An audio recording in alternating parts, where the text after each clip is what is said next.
Good evening, everybody. This is Jonathan Ginsberg. Welcome to our October 15th live stream. Hope everybody's doing well. We're doing it at 8:30 Eastern now. I've been doing it at 8:45, but the weather, now that it's getting dark a little bit earlier, so my normal Wednesday afternoon tennis game is have been ending early, so I'm able to come on a little bit earlier as well. Today I have a guest, Trisha Cardillo. Trish, am I pronouncing your last name correctly? Is Cardillo? You are. It's Okay. Italian, yes. Okay. And I've known Trish for years. She used to be a claimant's representative here in the Atlanta area, maybe elsewhere as well. I just knew her for years and years. And then in kind of in a very unusual situation, she stopped doing Social Security disability work, went to medical school, and is now a psychiatrist in Tampa, Florida. And it's kind of an interesting journey. I wanted to just ask her some questions about that and get her perspective on mental health issues, Social Security disability, wherever else comes up. So, Trisha, welcome. Thank you for joining me. Thank you. Yes, it is an interesting journey. I started life as a disability adjudicator in the state of Ohio, making those decisions at the initial and reconsideration level, then became a trainer, and then quickly grew to hate the weather in Ohio. Huh. I think the last winter I spent there was -86 with the wind chill, and I was certain that would be my last winter there. Ended up moving back to the Atlanta area. It's actually where I went to high school, and met up with an attorney who was a former staff attorney at the hearing office, who taught me the other side of the fence, the appeals process. And Let me stop. You're coming in a little bit low. If you could, I don't know if you can go a little closer to the microphone, or because I want to make sure people can hear you. How's that? Is that any better? That's a little bit better, yes.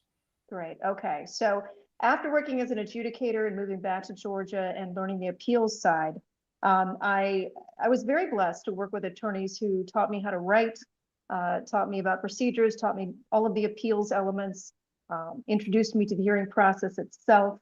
I did not go to law school. It was something that intrigued me. I really did enjoy working with the claimants and helping them with the appeals. But ended up going to work for a couple of long-term disability companies, and was not fond of that, but was tapped to head up the Southern Regional Office for GenX, which was at the time a subsidiary of the Unum Provident Long-Term Disability Insurance Company. And I headed up the Social Security Regional Office, so staffed it with 3 attorneys and a bunch of office support, and actually covered 9 states at that time. I was flying to hearings in 9 states, hundreds of ALJs. It was definitely a baptism by fire. This is before virtual hearings, right? Very much so, yes. Okay. Very much so. And I was a member of the National Organization of Social Security Claimants Representatives, NOSCR, and was invited to join kind of a little sister organization that had splintered off of NOSCR called NADER, the National Association of Disability Representatives. Yep. That was primarily non-attorneys from all walks of life, people who had worked within the local offices and state agencies, vocational experts, but we had some attorneys who joined us then too. I think I was member 63, went to their first conference in San Diego and ended up presenting there. And then it really was something that grew exponentially over the next 10 years. I served on every committee and every board position and was eventually its first president. And I was involved with the group of representatives in the Atlanta area. And I remember well the first meeting with Judge Ali Garman, now retired, the regional chief judge, when we first met to discuss taking the claims process electronic. I think I was probably the only one in the room who was even remotely enthusiastic about it, even though I am a professed tech goof, and I still am. But being able to be involved in the task forces and taking that process electronic, being able to upload records and even doing virtual hearings, although I understood the reservations and I shared them, we were part of the pilot of that. So over time though, and not really enjoying flying, I shrunk my practice when I walked away from GenX and started my own. And eventually I did not want to fly to hearings. It was all of Georgia and surrounding states to some point. So Chattanooga, Savannah, Birmingham, a few in Florida, but I didn't really want to be a large practice. I just wanted the one-on-one with my clients, and had great relationships with the administrative law judges. I think we still are blessed to have the attorneys and staff attorneys that went on to be ALJs at the hearing offices, many of whom were excellent. But I, for lots of reasons, grew disenchanted with the process. Back in 2011, 2012, at one point, the hearing process was taking 3 years. Oh yeah. And I'm sure you remember those days, Jonathan, with claimants living in their cars, Oh yeah. dying, waiting for hearings. It's not a whole lot better now, unfortunately, but yeah. No, and it was interesting because after hearing, and I won't name names, but it was a judge that was known for doing quite a bit of production, rocket dockets in the Atlanta area. He asked me to stay after hearing. I thought I was in trouble, even though we had a good relationship. Yeah. And he asked me in chambers, if I had considered going to medical school. And then I thought he was messing with me. I said, yeah, Judge, sure. Organic chemistry in my 40s, that'll go over huge. And he said, no, I really think you should think about it because you seem to enjoy and really have a handle on the medical aspects. Yes, I did take a lot of time to develop. Anybody who's been in this business long enough understands the need for that. But I had been working on and had created a product, a disability work assessment, a physical one with physiotherapy associates and a psychiatric one with a psychologist out of the Marcus Autism Center that obtained, not created, but obtained a true functional assessment when it was needed, because that's, as you know, one of those pieces that even though Social Security is tasked with asking for functional information about claimants, more often than not, they don't spend a lot of time really trying to get it from treating physicians or psychiatrists. And so often they substitute their own judgment based on a 30-minute consultative examination. So the judges really liked that functional assessment piece that I was providing, but it was this particular judge who asked me to think about going to medical school. And I said, well, thank you, Your Honor. That's very flattering. I'll think of it. But the seed was planted. And so I honestly didn't know if I could do it. I didn't have the scientific prerequisites when I graduated from UC Irvine back in the day. And so I thought, well, where's the harm in trying some of the science courses and seeing how I do? And if at any point along the way I stumbled or I didn't do well, then that was kind of a given that was not the direction. And then I loved everything. I didn't realize I had such a raging inner science geek just waiting to burst out of me. But everything that I had been kind of missing in the world of disability for a little bit, I hated the politics. Even though I was winning, I was not as energized as I was before. That was clear. And so when the enthusiasm and the energy and the passion really flowed into the science courses, I thought, okay, maybe this is the right direction, but it's still highly competitive. You have to have a year of bio, a year of chem, a year of organic chemistry, a year of physics, usually anatomy, physiology, microbiology, a lot of other things. And so the first year I applied, I only applied in Georgia medical schools, and I got waitlisted. And my anatomy and professor, anatomy and physiology professor, suggested that I reapply, but in the interim, sign up for a master's degree. And I didn't really want to go 2 years. So he said, well, you can do an accelerated master's at Georgia State and demonstrate to the medical schools that you're able to handle the academic rigor. And I had done extremely well, but I said, let's try this. I had no idea what was coming, but I ended up getting a master's in biology with an emphasis in virology and immunology.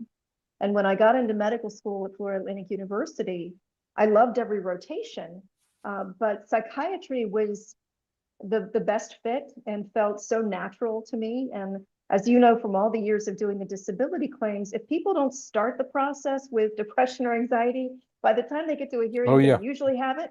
And so much of what I did as a representative really parlayed pretty well into understanding and being able to connect with patients.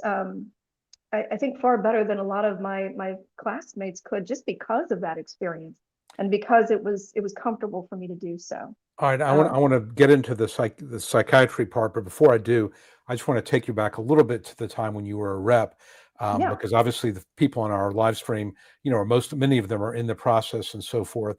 And I always ask this question to my guest is, that when you were doing this kind of work, what were you finding were the more difficult kind of cases to win, the one that tended to work better? Just you have perspective that I don't.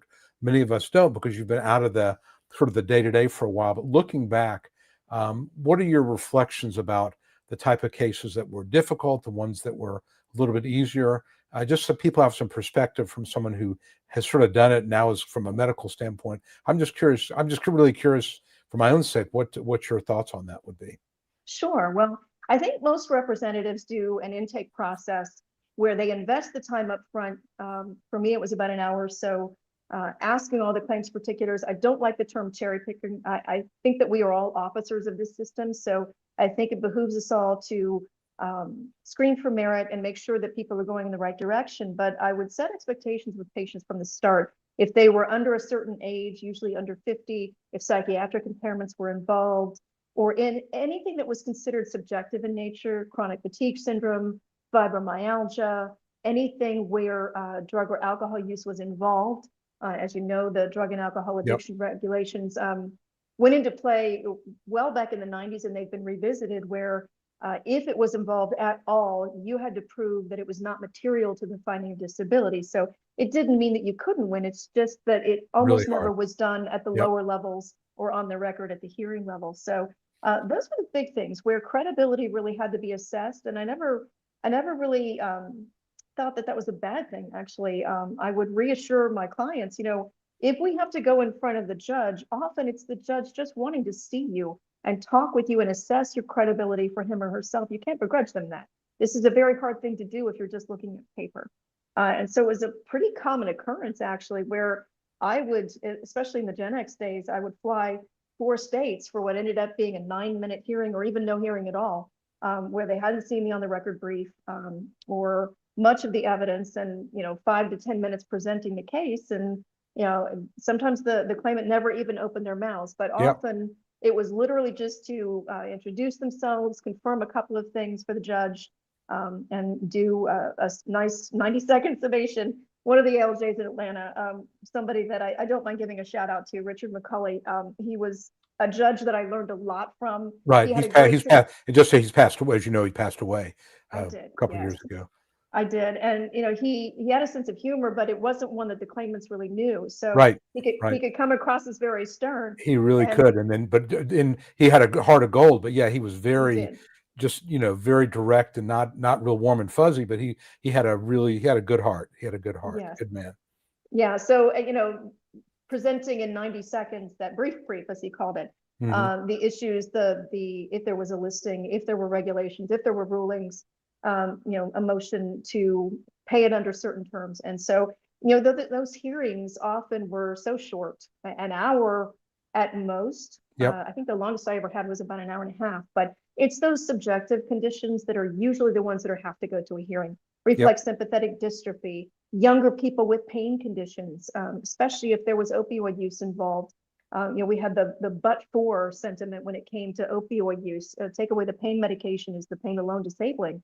Often the judges just want to see you walk into the hearing room, sit down and talk for a few minutes before they made their decision. So, it seemed odd. And a lot of the claimants, I think, were very frustrated by the fact I waited for this for 3 years.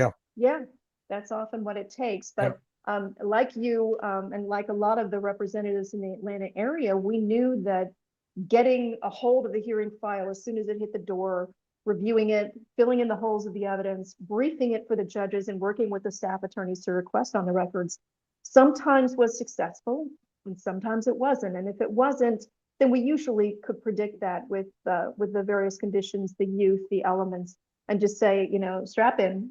We will set the expectation now. This is going to hearing. You can keep checking in with me, and of course, I will stay abreast. But this is likely to go to hearing. And that was never great news when a claimant had to be told that, but we usually knew, right?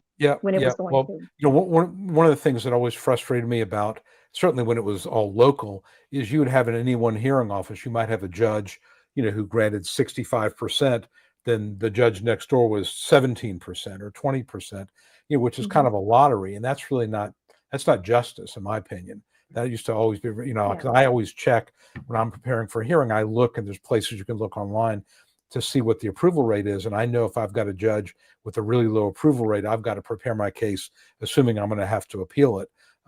But yeah, it's you're right. I think that judges, you kind of get a sense of what they're looking for and what they want and what they need to know.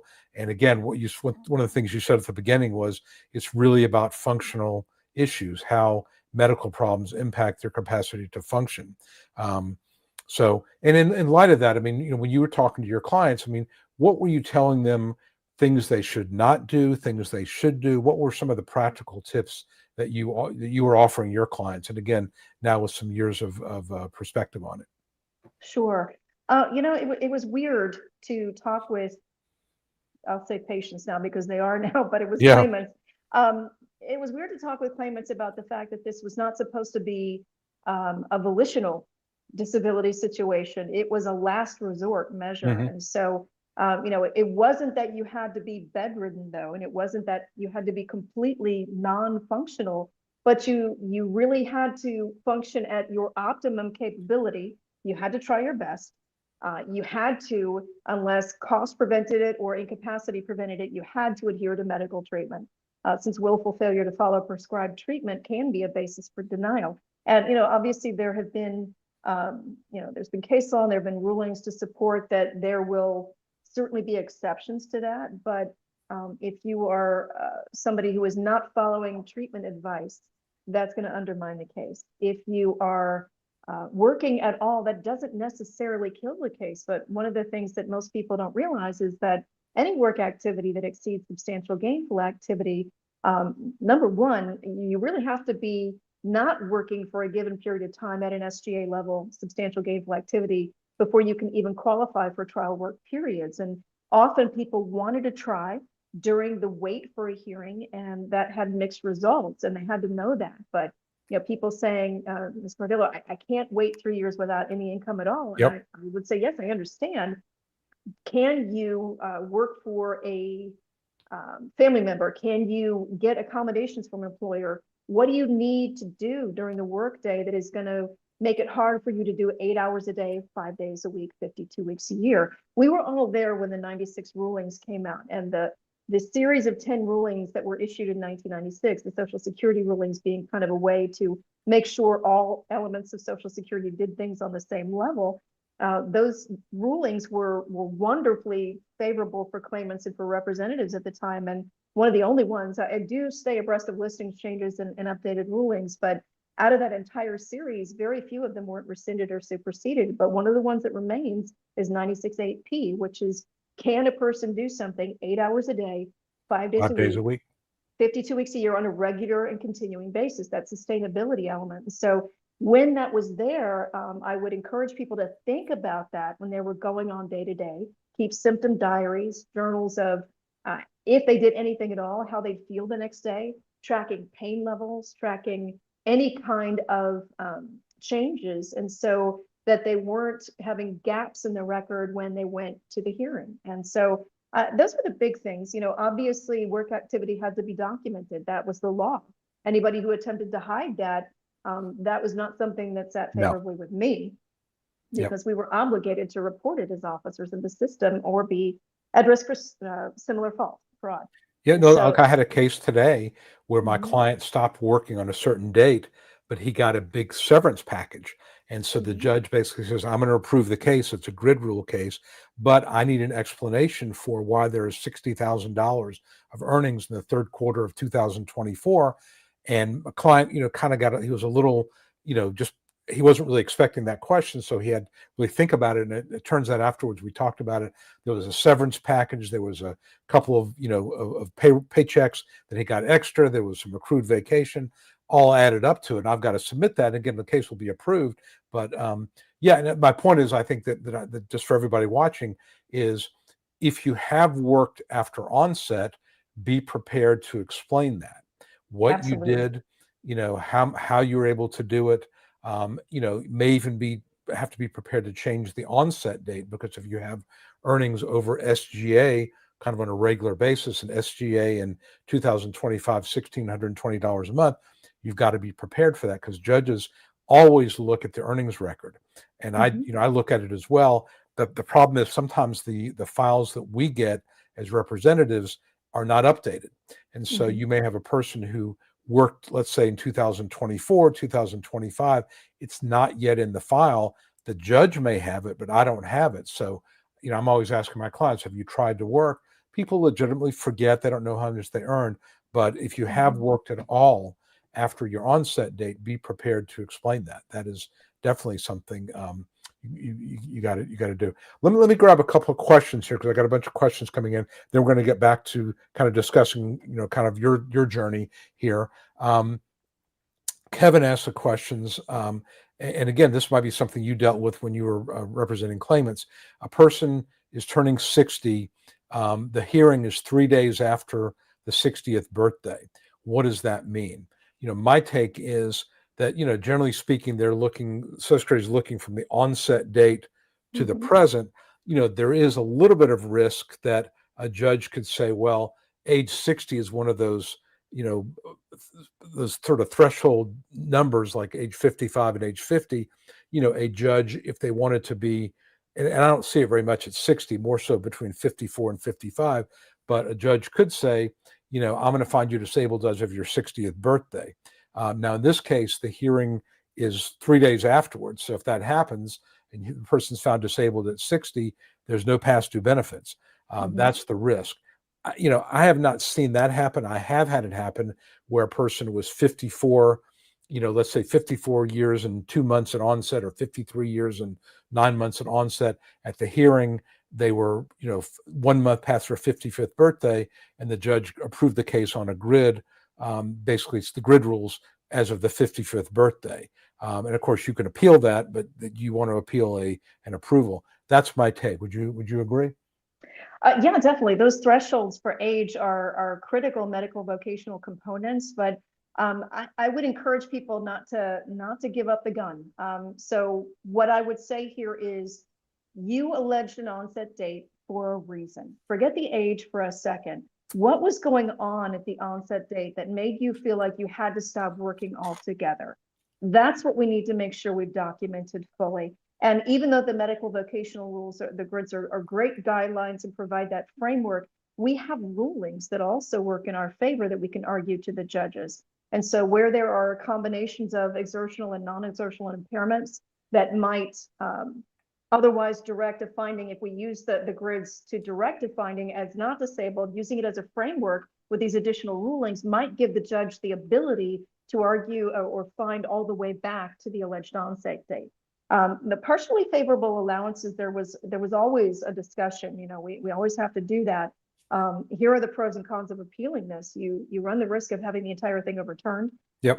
What do you want to do in terms of fighting this? This could take 3 more years. I can't guarantee anything. The appeals council is what it is. The district court is what it is. But I think that, focusing on the alleged onset date and the evidence at that time, and making sure if there were holes in the evidence that you start immediately, even at initial application, filling in that evidentiary hole so that when you get to the hearing, you can argue it all the way up. Now, that said, we always have to bring the offer to our clients, right? I mean, if you feel like you're coming up against a judge, a pattern, they may even reach out to you and say, I received your brief. I don't think I can do it on the record all the way back, but it seems like a pretty clear-cut case as of this date. Do you have additional evidence or arguments that you want to make? I always made them, but then depending on what they'd say, I'm happy to hold the hearing, but you may want to have a discussion with your claimant, because if they're willing to amend, I can pay this right now and we're done. Yep. And I always took that as a big heads up that this is probably the way the judge is going to rule, regardless of what we say, and that's what we have to do. So I appreciate your question, Kevin, but yeah, I wouldn't necessarily say automatically default to amending the onset date. Think about what made you allege the onset in the first place and go from there. I think the danger is if if your onset is, you're age 48, let's say, and the judge wants to go to 50, well, you go from not having a grid, assuming physical impairment, not having a grid argument at all to having a grid argument. Yeah, that's the situation where I would be probably reluctant to appeal. I also find if it's musculoskeletal, unless it's something really significant, if you're 53 or 52 at onset and they approve it at 55 because now you're limited to light work and you can meet the 202, the light grids, that's, although in those situations, I think that the risk is not that great because, at 55, if you have something significant musculoskeletal wise, there's a pretty good chance that you're going to get approved there anyway. So the risk is you end up where you were before. And of course, you're getting benefits anyway. I always do a kind of an analysis and I kind of give my clients my take on it. I also look at the money involved. If you're looking at $5,000 probably not want to appeal it. If you're looking at $50,000, you might want to think about it. I had one, I talked about this in my live stream before, a judge amended the onset date, changed the onset date. It was $100,000 difference. I said to my client, I think we should appeal. He didn't want to risk it. Like, okay, I got to respect that, but I think you're crazy. I mean, for $100,000, and the risk is that you were just found disabled as a 55 as opposed to 52 or whatever it was. He didn't want to do it, so that's just the way that goes. But I think the point here is that if you, as Trish says, if you get a judge who sort of indicates, I'm going to approve you, but I want you to think about changing the onset date. A, you got to think about it. You got to really analyze it.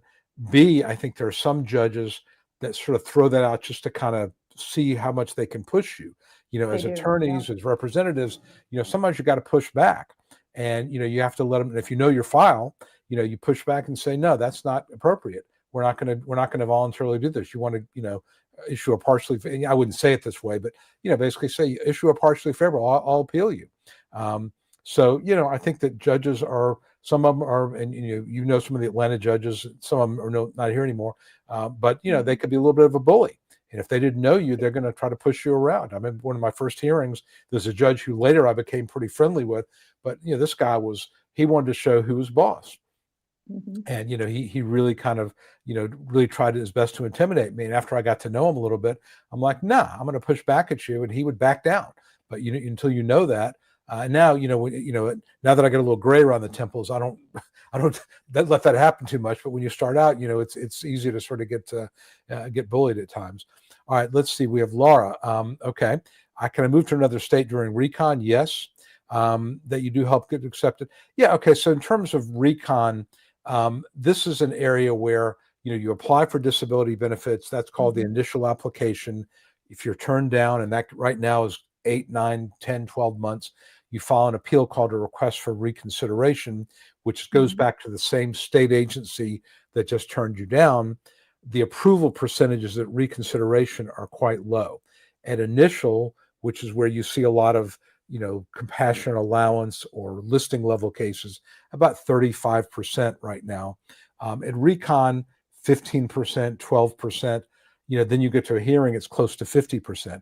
So recon, and I don't know if your take on this, but my feeling was it was kind of a waste of time. It's just it was a rubber delay. stamp. Yeah, it was a rubber stamp. Basically allows Social Security to keep the money in their account longer, and it also kind of weeds people out, the ones that are going to get frustrated. So you have to go through it. So if you have an argument for recon, you make the argument to the adjudicator. And I will tell you, when I'm doing my briefs, I look at the recon analysis. Sometimes it's actually fairly.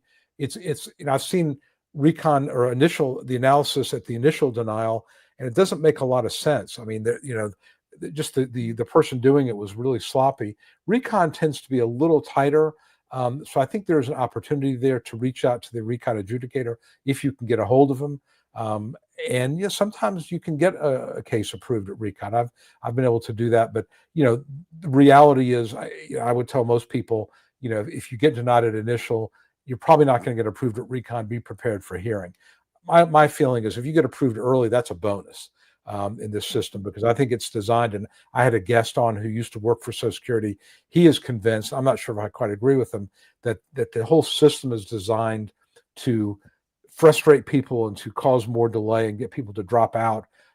And it's really not designed to give quick approvals, because Social Security doesn't want that money going out. I don't know if I quite agree with that, but certainly I think recon is kind of a waste of time.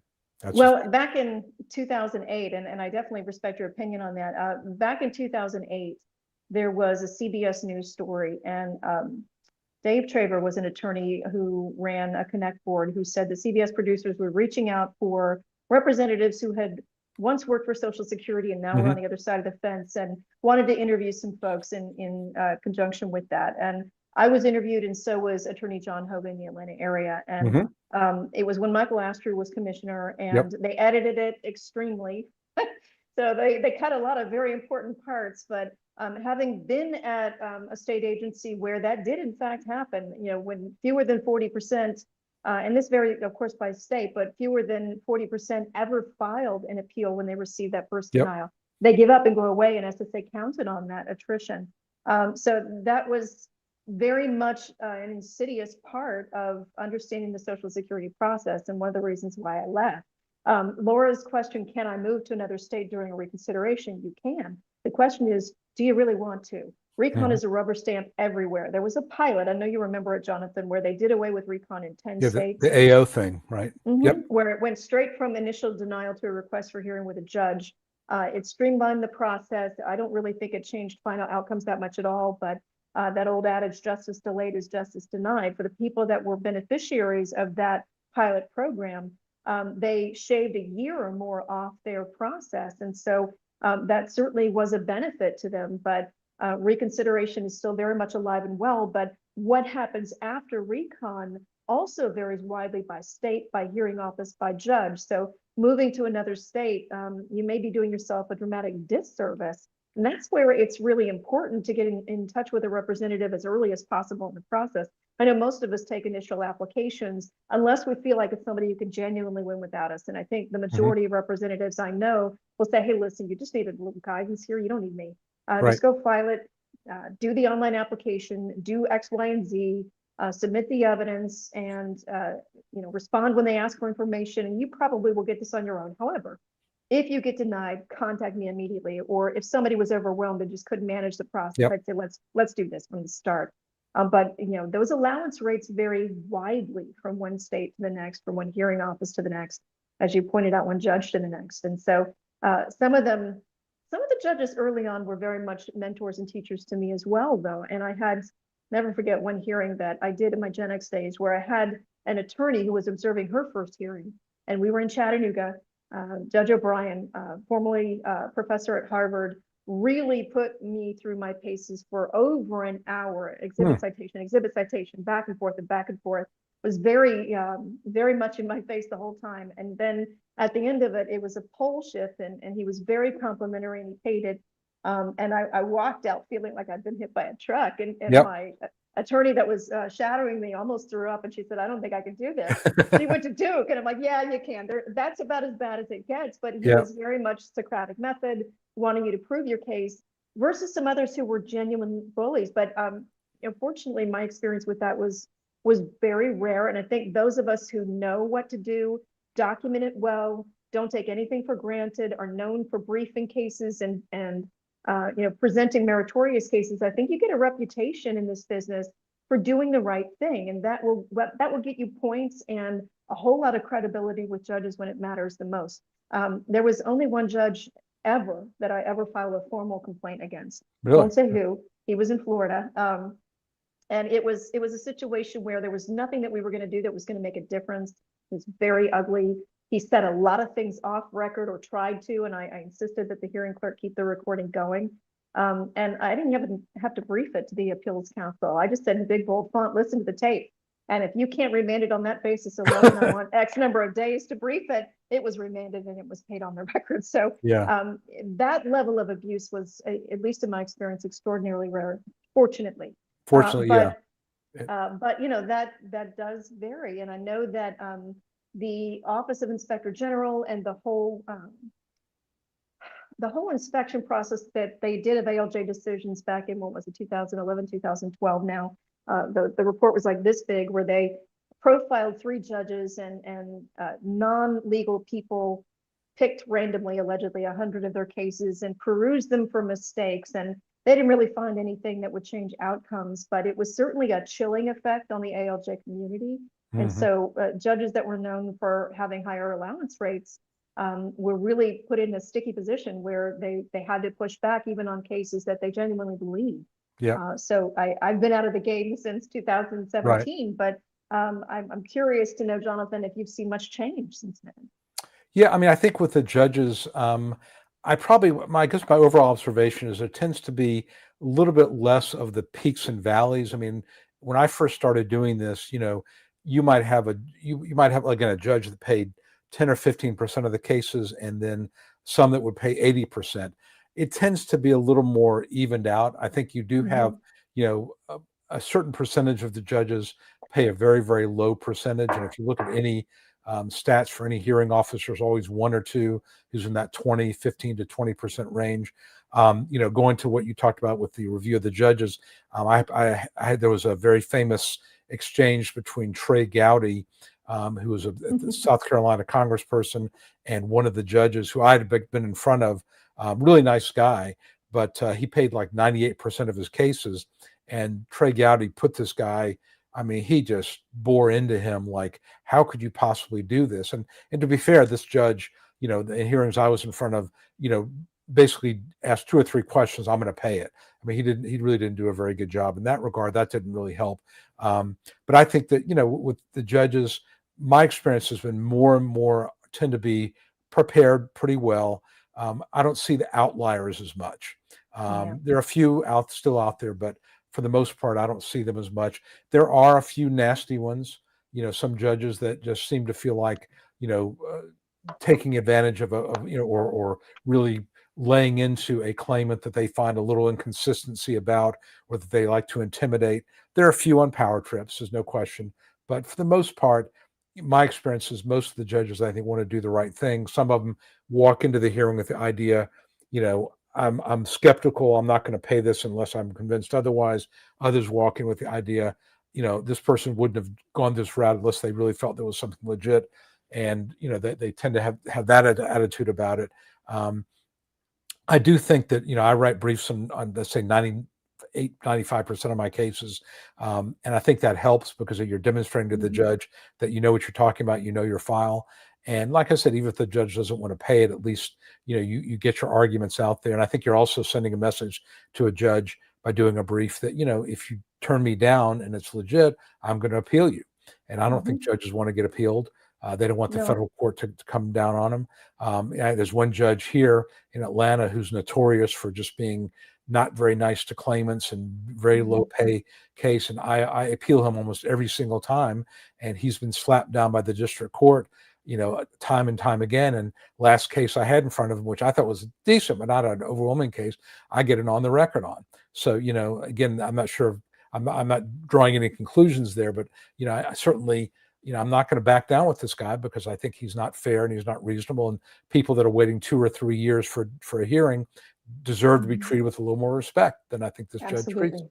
So, absolutely. Yeah. And if you know that, you go look. I mean, NOSCR has a great listserv that you can get on there and say, what's the reputation? How does this judge hold his hearings and or her hearings? And knowing that, you're more prepared. You go in there, I know this judge is going to ask for an opening or likes to read the brief or is really focused on earnings records or whatever, or wants objective evidence. And knowing that can make a big difference. So, that's one of the things now that we have the online access to, again, the listserv, and a lot of this stuff is it just makes life a little bit easier. Look, I mean, you remember the day when we would physically have to go to the hearing office and pull these big yellow files that are about that thick. And yes, I sit do. there, Yeah. in these chairs, that were stained and who knows what was on them, and sit there and try to go through a file and take notes on it. Now you can do it from your office. So it's definitely gotten better. Although I do think that, there is pressure on the judges to, limit the approvals. I think that, when judges are reviewed, the ones that have a high pay rate are reviewed, the ones with the low pay don't seem to be reviewed. So, it's still an uphill battle, but I think most judges, my experience has been, I think, want to do the right thing. Most of them want to do the right thing. Now, what's going to happen? And I don't know, if you've been keeping up with it, but over the last few weeks, there have been some kind of leaks that the current administration is going to try to eliminate the grid rules or revise the grid rules or make age not as much of a factor. And the thought would, and the estimates I'm seeing would be that it might reduce approvals by about a third.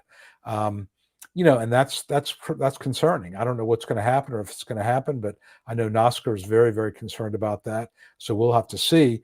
I would tell people that if you're not working and you feel like this is a route to go, you probably want to do it sooner rather than later, because at some point, there's going to be a date where you're going to be grandfathered in under the old rules. But we're going to have to see. So it's going to be real interesting to see what happens. But there's always a push in Congress. There is a mistaken, in my opinion, belief that a significant portion of disability applicants are fraudulent or exaggerating. And, it's easy for people in Congress to say that they have great health insurance. They don't have to fight to get health care. They don't have to fight to get a doctor to help them. It's just a real issue, but we just you have to keep fighting the good fight, I think. I do. And, NOSCR and NADR, which they also have a talk list. And that was one of the things that when I first joined them, I loved the camaraderie. I loved the people that were so willing to share their knowledge and experience. And that makes a big difference when you're going up against judges. I'll never forget my first hearing as a Gen X representative was in Jackson, Mississippi. I flew to it. I went to the hearing office the day before because they were still paper charts. And the judge that I was going to have the next day was trying to hold a hearing with a patient with schizophrenia and agoraphobia who had such a horrible time of it. He couldn't even make it from the lobby into the hearing room, and he was unrepresented. And so it was a startling introduction to that situation, but it was a judge who was wonderful with the claimant and with trying to help him understand what the process was. And that was, again, something I never forgot. But ultimately, I think that as these organizations have grown too, both NADR and NOSCR have seen, we both have had boards and teams and lobbyists in Washington throughout this whole decades-long process, and have seen everything that's tried and I won't say failed, but maybe has not been adopted. The extension of fee withholding and direct payment to non-attorneys was definitely an NADR piece of legislation that was a pilot for 5 years that eventually was made permanent after the ALJs were surveyed. And it was one of the few things that Congress has ever done under unanimous consent. Everybody agreed it was working. And so that was wonderful because it extended more representation to the claimants. But when it comes to worrying about whether or not this administration will eliminate the age brackets or the grids, here's what I have to say about that.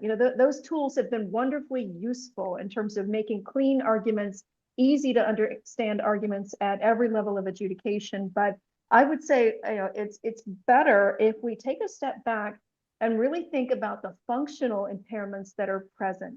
We have the listings. They help us identify the medical conditions. Not everything is listed, of course, that we have to use as potential arguments for what's disabling the person, but it's always had a functional requirement that is not very well documented. Certainly the adjudicators and the judges, I think, struggle with that piece, and the consultative examiners that spend 30 minutes certainly can't capture it. The treating physicians, either they're never asked or they're reluctant to complete paperwork or complete narratives. And so creation of interrogatories, creation of, I did a disability work assessment product when I was still representing people, the physical with physiotherapy associates and the psychiatric with a psychologist in the Atlanta area, where it was an actual functional assessment that was putting people through their paces. Actually, how much can you lift and carry? But more than that, the forensic file review, everything, because none of the consultative examiners ever got all the evidence, all the records, but then touching base with them right afterwards and the day before. What were the vital signs? What was the pain scale? Were you in bed the next day? And attesting to that, this doctoral physiotherapist or this PsyD or psychologist that had a chance to wrap everything up and use functional assessment forms that patterned the medical source statements that the judges relied on. It wasn't cheap even back then. It was like $500 for the full thing, but that was a critically important piece of functional information. And so I would say, rather than worry about the age changing or the grids going away, I'm going to encourage people to think again about that functional impairment. We had a long time ago, and Nancy Shore of NOSCR and a bunch of other people participated in this. There was an Institutes of Medicine symposium on Social Security disability, primarily on the listings, and I was privileged to be a part of that panel. And back then I was making the argument that we need to capture the functional information earlier, better in that process, so that it isn't just the B criteria, X, Y, and Z. It's subjective. I think it's moderate instead of marked, and you know how problematic that is. Who does that, what does that really mean to you versus me versus the judge? Everybody's got different and often divergent opinions about what those terms mean. And so standardizing it and finding a way to help the judges understand the functional impairment, I think goes a lot further. And that way you kind of eliminate this kind of litmus test of, are you 49? Are you 50? Are you 55? That's not really what I think should be the focus. I think it should be the functional assessment from the start, but that's the hardest thing to document. And so getting the patients involved with keeping a symptom diary, not writing pages and pages, but Yeah. just pain level. What did you do today? Did you have to take a nap? When you did this, how did you feel afterwards?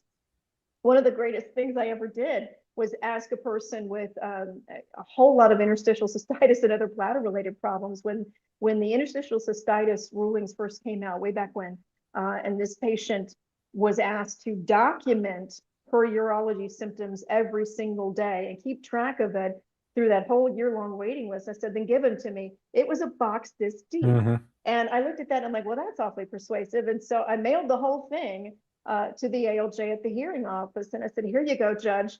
And this is how we should find for this. I think this ruling is particularly persuasive, but there are other rulings that really guide too. The 96-8P for the sustainability piece, the physical and psychiatric combination ruling, which 83-14, and then 85-15 was always my favorite, the non-exertional demands of unskilled work. Those are the things that we can be looking for from the very beginning. How well do people understand, carry out, and remember instructions? How well can they interact effectively and appropriately, independently and consistently with supervisors, coworkers, the public, even their families? And how well do they adapt to change and stress? Often those are the three things that keep people out of work, regardless of what their actual conditions or whether or not they're listed impairments. And so those are the things that I relied on a lot with the judges when there was any gray area. And I think it made all the difference in the world. Yeah. Well, I think that your point about a symptom diary, and again, for those who are listening, what we're talking about is literally just take a drugstore calendar. I mean, that's all you really even need. And just every day, if it's back pain, if it's bathroom issues, whatever it may be, just a brief note as to what your issue is. And obviously, the more detail, the better. But that is incredibly persuasive, because if you can submit that as evidence, this was done contemporaneously, they were writing the symptoms down over the course of a year, because again, a judge is looking at it not so much where you're at today, but what has it been like since your onset date? And if you've had these problems ongoing, you have gout flares, you have migraine headaches, and just day after day after day, you're having these symptoms that are work preclusive, that can be very, very persuasive, especially if you can't get a functional assessment from a doctor. As Trish says, sometimes these things can be expensive. To go to a physical therapist to get a functional assessment may take 2 days and $750, $1,000. People don't have that. But again, you can work around that to some degree by keeping a symptom diary, getting a third party, someone who's observed you, maybe not a relative, but someone who's observed you in a work environment, talk about the struggles you went through, the help you needed. I can't tell you how many times, I'll talk to clients and, they were working the last 3 or 4 months of work. They were getting a lot of help from the coworkers. They might have needed help. This person couldn't lift, so the coworker did that for them. Or they donated break time. I didn't know that was even a thing, but that happens a lot. They donated break time, and the person just, fought through it. And then that demonstrates really an attitude of, that they're really trying to work. But you get to a point where you can't keep asking your coworkers to help you. The supervisors notice it, and you just can't do it. But again, the symptom diary can be a real important substitute or a complement to medical records.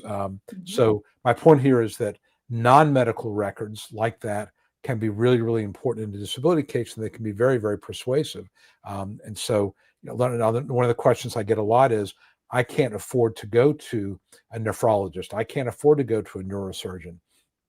Understood. But how do you get around that? Well, you got to get creative. And again, those are a couple ways. A symptom diary or getting a third-party statement could be something you could do. Absolutely. All right, here's another recon question. Andrea asks, in recon, and this is again an issue. Maybe this predates you a little bit, Trish, but because I know we've been struggling with this because Andrea is one of my clients. The ERE access, which is electronic access. Most of the time I can get it at initial, but sometimes you just, for whatever reason, you can't get electronic access. So I don't know what's going on in the file because there's no place to look. And now, especially with the shutdown, it's even more difficult to get a hold of somebody who can enable that. And it's really, really frustrating. And her question is, should we send them in by fax? Should we, should we mail them? How do we know they've got them?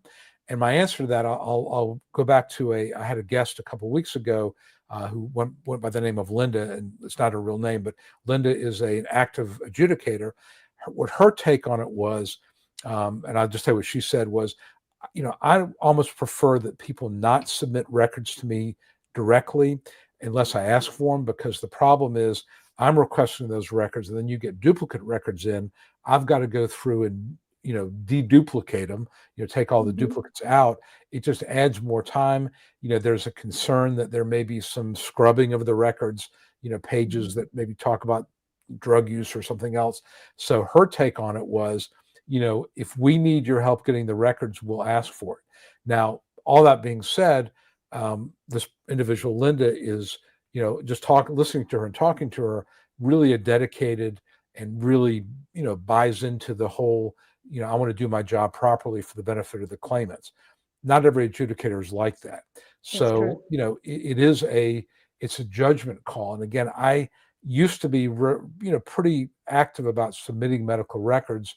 I've had a number of adjudicators call me and say, don't do it. We don't want all this extra, it's just extra work for us. And if we need it, we'll call you. And they do. I've had people, I get calls from adjudicators, frequently. And they'll ask, I need some help with this medical record, or was your client gone to somebody new? So unfortunately, this is one of these situations where, I've actually got, I have sort of a process in my office, Andrea, where we have somebody, call to try to get area access. If they can't get it, I kind of escalate it. I've got kind of a troubleshooter person in my office who gets on the phone and will call, and we'll use some sort of secret contacts I've got to kind of get that done. So we're in that process now, but it's a bit of a challenge because, the government is shut down, and some of the staff people, not the adjudicators, not the judges, but some of the staff people that, might otherwise be able to help us with that are no longer coming into work. So, I hate to say be patient, but I don't know what else to tell you. I'm concerned. I can't, submitting them by fax. Yeah, I could do that. I just don't want to give the adjudicator more work to do that they don't want. And then, they get upset about it. And then they just say, well, it's easier just to deny the case. So kind of a judgment call, and we can discuss it. But my gut feeling is, at least at this point, let's just keep trying to let me keep trying to get electronic access, because I think that's the best way for me to know what's going on. Again, I've got somebody calling, kind of I've escalated that, so we're working on it. But I know it's frustrating as can be when you can't find out what they've got and what they need. We've got a bunch of evidence here. It's just, you don't want to duplicate work, and the adjudicators are really, really busy. That, I don't know. What's your take on that? You used to work for Social Security. You have an opinion on that? I do. And bearing in mind that I jumped the fence and began working on the appeals side of the house back in 95. And so it was still paper for a while after that. And ultimately, when everything went electronic, we were told emphatically by the adjudicators, we really don't want you faxing things unless you have a barcode. You're better off going off of what's listed on the initial denial. It's okay to submit duplicates at this point. It was the judges who really hated the duplication. Yep. But submit everything that you don't see here that you believe supports your claimant's case, and you can upload that with the request for reconsideration. It was a little kind of glitchy at first, but that got so much better. But then emphatically told, if you don't have a barcode, don't send it, because it's going off to the ether region. And yes, it was nice to have, as both NADR and NOSCR members do, relationships with the area directors and people in the back offices. But when there's a furlough or a shutdown, those people are not there. And so I think patience in these instances, especially when we know just how, I hate to use the word useless, but it really is, reconsideration is rubber stamp. It always has been. About a 95% denial rate in Georgia when I was first learning the appeals side of the house. And so I don't know that it's changed much in the interim. I just don't think there's enough juice for the squeeze, as we say. Yeah, I think, yeah. I mean, the problem is you don't want them, because I've had adjudicators also tell me when they get something new, then they sort of have to stop the process and kind of reevaluate that, then get it to the medical expert. It just delays things, and that's Mhm. yeah. I would almost rather have a recon denial more quickly, so I can get to a hearing, as opposed to dragging out the recon process Yeah. by kind of submitting dribs and drabs. But again, I think the bigger issue here is with the furlough. The people that can sort of help grease the skids are just not there. All right, here's a question. SA is a regular here, and this is talking about, I guess, for pain, biofeedback 10s and so forth. How would you answer this question? Again, Mhm. as a psychiatrist, obviously biofeedback, 10s. I know there's a real mind-body connection when it comes to pain. Mhm. I'd just be curious as to your take about pain, and certainly acupuncture. Let me just say this: acupuncture and chiropractic are considered, what do they call it, non-acceptable medical sources. So you can go to a chiropractor or an acupuncturist, and it's valuable to the extent that it shows you sought treatment, but a chiropractor's diagnosis will not hold any water. Acupuncturist. Look, my wife is going to an acupuncturist right now. I mean, and she says it does amazing things. So I think that chiropractic and acupuncture can be great. Social Security, and maybe it's the American Medical Association, I don't know, but they don't. It's not approved by Social Security. But what's your take? Let's talk about pain. I mean, I know that you deal with pain. I suspect in your practice. Give me a sense of how you look at pain. Maybe best ways to treat it, how the mind-body connection works. What's the latest on pain in terms of, because obviously you may have the same stimuli, but different people experience pain in different ways. How do you explain that? How do you address that? That is 100% true. So when it comes to pain, and keeping in mind that I'm board certified by the American Board of Psychiatry and Neurology, roughly 20 to 30% of my board exams are neurology. So there is extensive overlap in what I have to learn and know as a psychiatrist, even though I don't practice in neurology. But the crossover is pain, 100%. And for a very long time, Social Security did an inadequate job of evaluating and incorporating pain into their assessments. A credibility assessment is not just what you can and can't do. It must include an assessment of those more, quote, subjective impairments and symptoms that are exacerbating your daily life and limiting your functioning in some way. Part of what I did train for is substance use, especially opioid use treatment. I had to go through extensive training for that to learn how to engage in medication-assisted treatment for people who were chronically using opioids and became unfortunately addicted to them. The doctor recommended biofeedback or TENS. Does applicant have to follow through? I'm assuming this is a question more about, does this put you at risk for willful failure to follow prescribed treatment? I would say the answer there is no. But that said, yeah, I have a TENS unit myself. I've gone to acupuncture and chiropractic myself, and I can understand their value. But to your point, Jonathan, yeah, what does and does not constitute an acceptable medical source, especially when it came time to back in the day when we could argue that the treating physician's opinion was entitled to great, if not controlling weight. And That was that's really gone. That's gone. You probably know that's it's gone. The gone, treating yeah. source rule is gone. 96 2P that was later rescinded, right? And Ridiculous, in so, my opinion. But exactly. It was such a helpful ruling. And yes, there are regulations and rulings that encourage the judges and the adjudicators to still consider these things. But I argued way back when with CVS in 2008, the adjudicators don't know what they don't know. What did they learn? They learned the listings, they learned a limited amount of the CFR, and they learned their policy procedural manual, which back then it was like 13 different manuals this thick. Now, of course, it's electronic and it is being constantly updated, but they don't know the law. They don't know the rulings, and they don't look at things the same way as the judges do, which is why it often takes getting to the hearing level before you're actually talking to somebody who knows and understands and will apply, or is at least willing to consider applying the rulings and the law and the full regulations. And that's why so many claims are denied at the initial and recon level, I believe, not just the systemic drivers, but the fact that they're so limited in terms of what training adjudicators really get. The pain component is critically important. I prescribe a lot of medications, not just for depression, anxiety, but some of the SNRIs, duloxetine, also known as Cymbalta, venlafaxine, also known as Effexor, that does help pain, especially fibromyalgia or musculoskeletal-based pain. And so whenever there is a pain condition that overlays or might even be driving depression and anxiety, that's one of the things that I consider first. But there's so many different arms to this. And to your point, one person's level 1 pain is another person's level 7.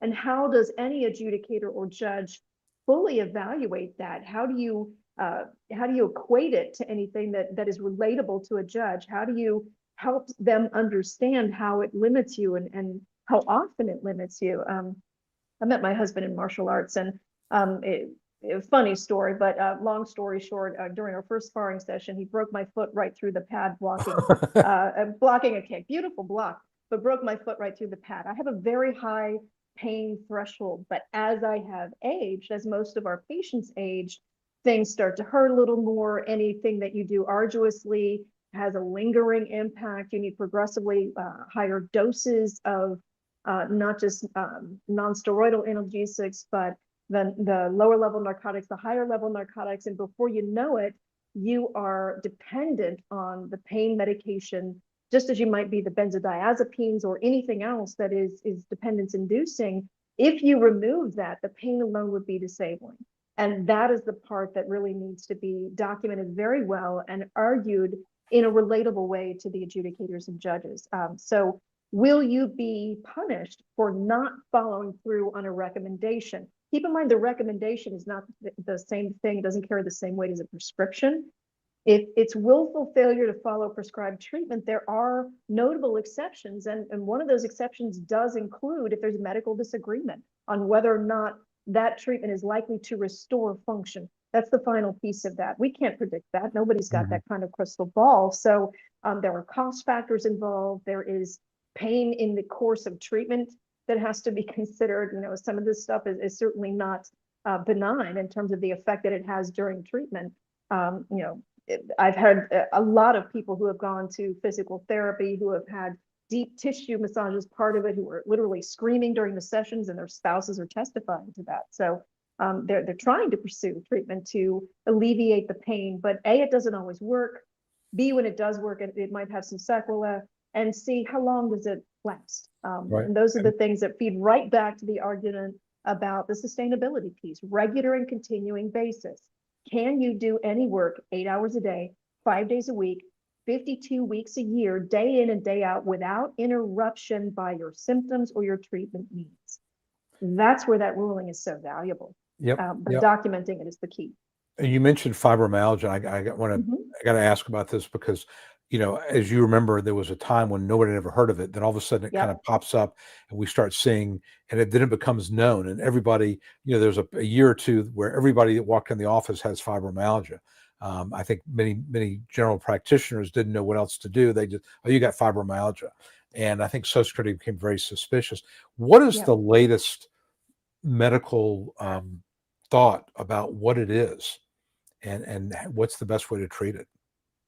I think there's an awful lot of emerging research about the interplay with you know, immune compromise or heightened immune activity that is affecting musculoskeletal, affecting various body parts, even brain. I don't really think that there is consensus about that yet, even now. But we all tend to agree that yes, it is in fact a thing. Yes, it can be measured. Yes, it is difficult to ameliorate when it's there. And it can vary widely from one patient to the next. But ultimately, that feeds right back to the credibility piece. And every representative finds himself or herself in a position sometimes where you're on the fence about whether or not you believe your client or your patient. And those are the situations where more information is needed, whether it's collateral from a third party or whether that symptom diary, you ask them to start keeping it. I will never forget this one patient of mine. Sorry, wrong word. Client. This was back when I was representing. Yep. Who called me one day, and he was whispering into the phone. I said, "What's going on?" He's like, "I'm at a Sam's Club," and I said, "You're what?" And he said, "I'm hiding behind a stack of tires I think somebody's following me. And this was back in the day when the cooperative disability investigation, the fraud squads were really active in the Atlanta area. And I said, well, you might be. Here's what you do. It's a public space. I don't think you're at risk. Walk up to him. Stay on the phone with me. Walk up to him. Walk right up to him and ask them if they're following you and if they're part of the cooperative disability investigation unit. And he did that. And he said, they look stunned. I said, I bet. And they were. And I said, ask him his name and his badge number. And I could hear them give it. And I said, now hand him the phone. And I said, Officer so-and-so, this is my client. I am his representative. You are not authorized to speak to him without my being present. Walk away. Walk away. Here's my name and phone number. You're going to call me and we're going to meet. And this was one of those situations where they actually did file a report, but if they were trailing him to a Sam's Club to pick up his medications. What did that show in terms of functional ability? Nothing. But it was a kind of an eye-opener to that claimant for sure, but a reminder that, you know, anything could be misinterpreted. You really have to be aware that this is a part of the process. And obviously we don't want you feigning anything. But if at any point your credibility comes into play, that is a bell that you cannot unring. The moment you do something that puts your credibility at risk in the eyes of the administrative law judge, you've lost. And Well, so, look, I mean, I think that, you know, you look at medical records, and Mhm. if, let's say, you start seeing the word malingering or secondary gain or drug seeking behavior, it tends to follow you. I mean, Yep. you know, or if a doctor fires you because they felt like you're going to two different doctors for pain medication, that Mhm. is a really, really hard thing to get past. So, It's not or a there's, feeling, Jonathan. No, we actually are, especially for those of us who prescribe controlled substances, we have a PDMP, which is a database that physicians have to check to see if patients are getting controlled substances from any other providers, what they get, when they get it, what are the doses, what are the pill counts. We can see it even across multiple states. And Hmm. so anybody who wants to not violate their medical malpractice does this judiciously before every single appointment where they're treating somebody with a controlled substance of any type. This includes stimulants for ADHD. This includes anything in the way of benzodiazepines or pain medication. It's just what you do nowadays. And the only time I have personally discharged a patient from my practice, and I used to work for a healthcare system that had a no-show policy where they said X number of no-shows in a year, it puts you at risk for discharge from the practice. And I said, absolutely not. That is not my policy. Often when a person no-shows repeatedly, it's because there's a situation called resistance. I'm hitting a nerve in the therapy that I'm doing. I'm not going to punish you and say, get out. I'm going to say, come here, let's talk about this. But I have dismissed patients from practice for breach of trust. And this is where I say up front, these are the rules for controlled substances. If necessary, if they've got a history, I'll put them on a controlled substance agreement. And if they violate that, they know that they will be dismissed from practice. If I find along the way that they are getting medications from many different sources, we will have a conversation. The rules are applied and they know they have to pick one doctor and one alone for this medication or this medication or this medication. That's it, because it's just too dangerous. And so ultimately, if a person violates that, you know, obviously there's also medical records issues where documentation, you have to be careful with it. Ever since the Cures Act was passed, patients have access to all of their medical records now. And there are certain buzzwords that are considered highly sensitive that physicians are very cautious about including. But ultimately, we have to document what's true and what's real. And ultimately, the patients need to understand that as well. And so when there is any sign of malingering, though, it's important to understand some things. The NMPI validity with regard to malingering was called into question a very long time ago. And when it comes to secondary gain, one of the things that I do is I teach ever since I was in early days of my residency. I've taught my fellow residents and other attendings, and with John Tucker, who's an attorney in the St. Pete area who does Social Security and Veterans Law, teaching providers how to complete disability assessments, everything from fitness for duty to FMLA to short and long-term disability to Social Security to veterans, how to do it, what you're looking for. And of course, if somebody comes to me and says, you know, I really don't think I can work right now, having the background that I do, I can ask, you know, a whole series of questions about, well, what do you have in terms of benefits? What do you know about FMLA?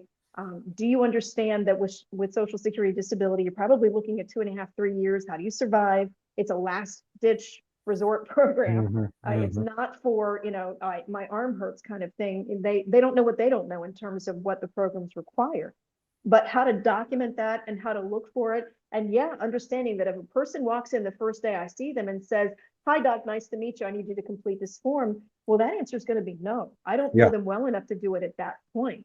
Now, if we establish a relationship and they do their level best to adhere to the medication regimen and they report side effects to me, I very much do everything I can to establish rapport with my patients so that they trust me and that they can be honest with me. It truly is their safest non-judgmental space, and they know that. But that also meant it's one of the reasons why I'm no longer part of a healthcare system. I'm starting my own practice because I don't like anybody dictating to me how much time I can and cannot spend with a patient. These kinds of assessments take time. I have to get to know them, and we have to have conversations, I think, from the beginning about understanding that there are very few magic pills out there, with the exception of ADHD and antipsychotic medication for certain conditions. When it comes to mood disorders, there is no magic pill. All it does is turn down the emotional volume enough to enable people to participate in therapy and look at their lives and learn how to problem solve and apply skills and strategies to change the things in their life that are often driving the depression, anxiety. That takes a lot of time. If there's overlapping trauma, which 2/3 of the patients that I treat have some kind of lingering trauma, or personality disorders that overlap, that is often a chronic, persistent 2-3 years worth of extended therapy to get them to a functional place. You need to set that expectation from the beginning, but it's about recognizing, see this thing in your life, that's probably what we need to focus on here. Behavioral activation, problem solving, changing things so that you understand, okay, you got options, you can feel better, and you're not stuck in this loop of chronic negative thoughts driving negative emotions, driving negative behaviors, and there you go around that loop and you feel stuck. A lot of patients that come to me feel that way. And it's not a light switch that we can just flip off and open up, Chuck, you're done, yay. Yeah. And Social Look, I Security mean, can I say think that heal. one of the things that really has always stuck with me doing this kind of practice is I didn't realize that there's a lot of people who have been abused. There's a lot of damaged people out there that they've grown up in a very dysfunctional home, sexual abuse, verbal abuse, physical abuse. That sort of thing leaves a scar. I mean, and of course, Yes, it people that have been does. in the military, a whole nother level. But it amazes me when I hear some of the stories that people tell me about, how they were raised, or parents that were, just absent or on drugs or whatever it would be, and they had to be, shuttled from house to house. It's hard to hear sometimes, but I'm sure you see that. But I do. I think it's something that we talked a little bit before we got on, is that anybody who's going through this process, there's going to be a level of depression and anxiety because it takes so long. Look, I think just the whole idea of making the decision to label yourself as disabled is a really tough thing to do. You've been working your whole life, you've been supporting yourself, maybe you're supporting a family, and now you can't work anymore and you're stopping work. Money has now become a real issue. Your family's questioning you, even though they may know you're struggling, it doesn't pay the bills. Right. And it's really, really difficult. And so I suspect that there is a level of and of course, as you were just saying, everybody's going to experience that a little bit differently in terms of how it affects them functionally. But it's tough out there, isn't it? It's really tough out there. Well, and the disability identity is something that I think all representatives have seen and struggle with as well. Even those that help a claimant win the case, that's great. Now what? If you're talking about somebody who's in their 60s, they're probably done. They may not Yeah. find much, but you got to get them at least thinking about volunteering, church activities, staying social, because that isolation is one of the biggest drivers of depression in the elderly. But if you're talking about somebody who's in the 20s, it was a common thing when we got the notice of award to sit them down and say, okay, what's next? What's chapter 2 for you? Because clearly you could sink into this identity and this is it for the rest of your life. But do you really want to be that? How can I help you locate community resources so that you can take this award, these benefits, this access to care, and do what you can do to find a new identity? Just because you have this condition, you are not a schizophrenic. And this is actually something that the language of medicine has changed quite a bit. We do not say a patient is schizophrenic. We say that it is a patient who suffers from schizophrenia.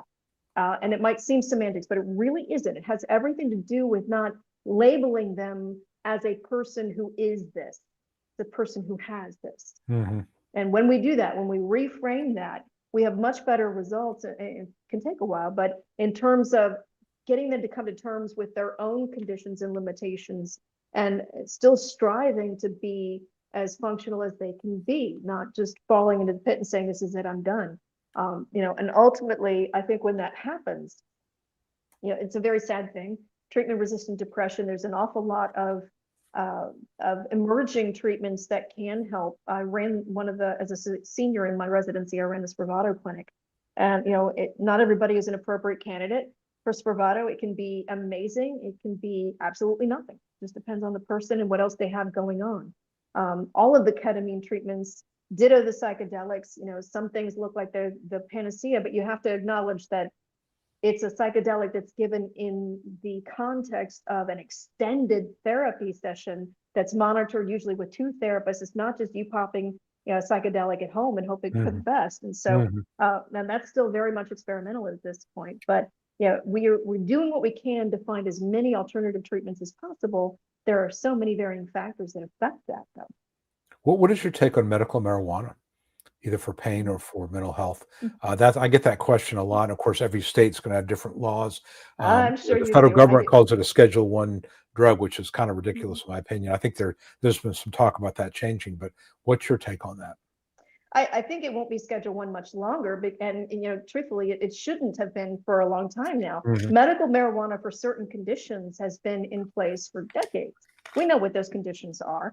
As of now, there is no psychiatric condition for which medical marijuana has been, quote, approved. Although folks come to me all the time and say they take it for their anxiety, and I smile and say, no, you don't.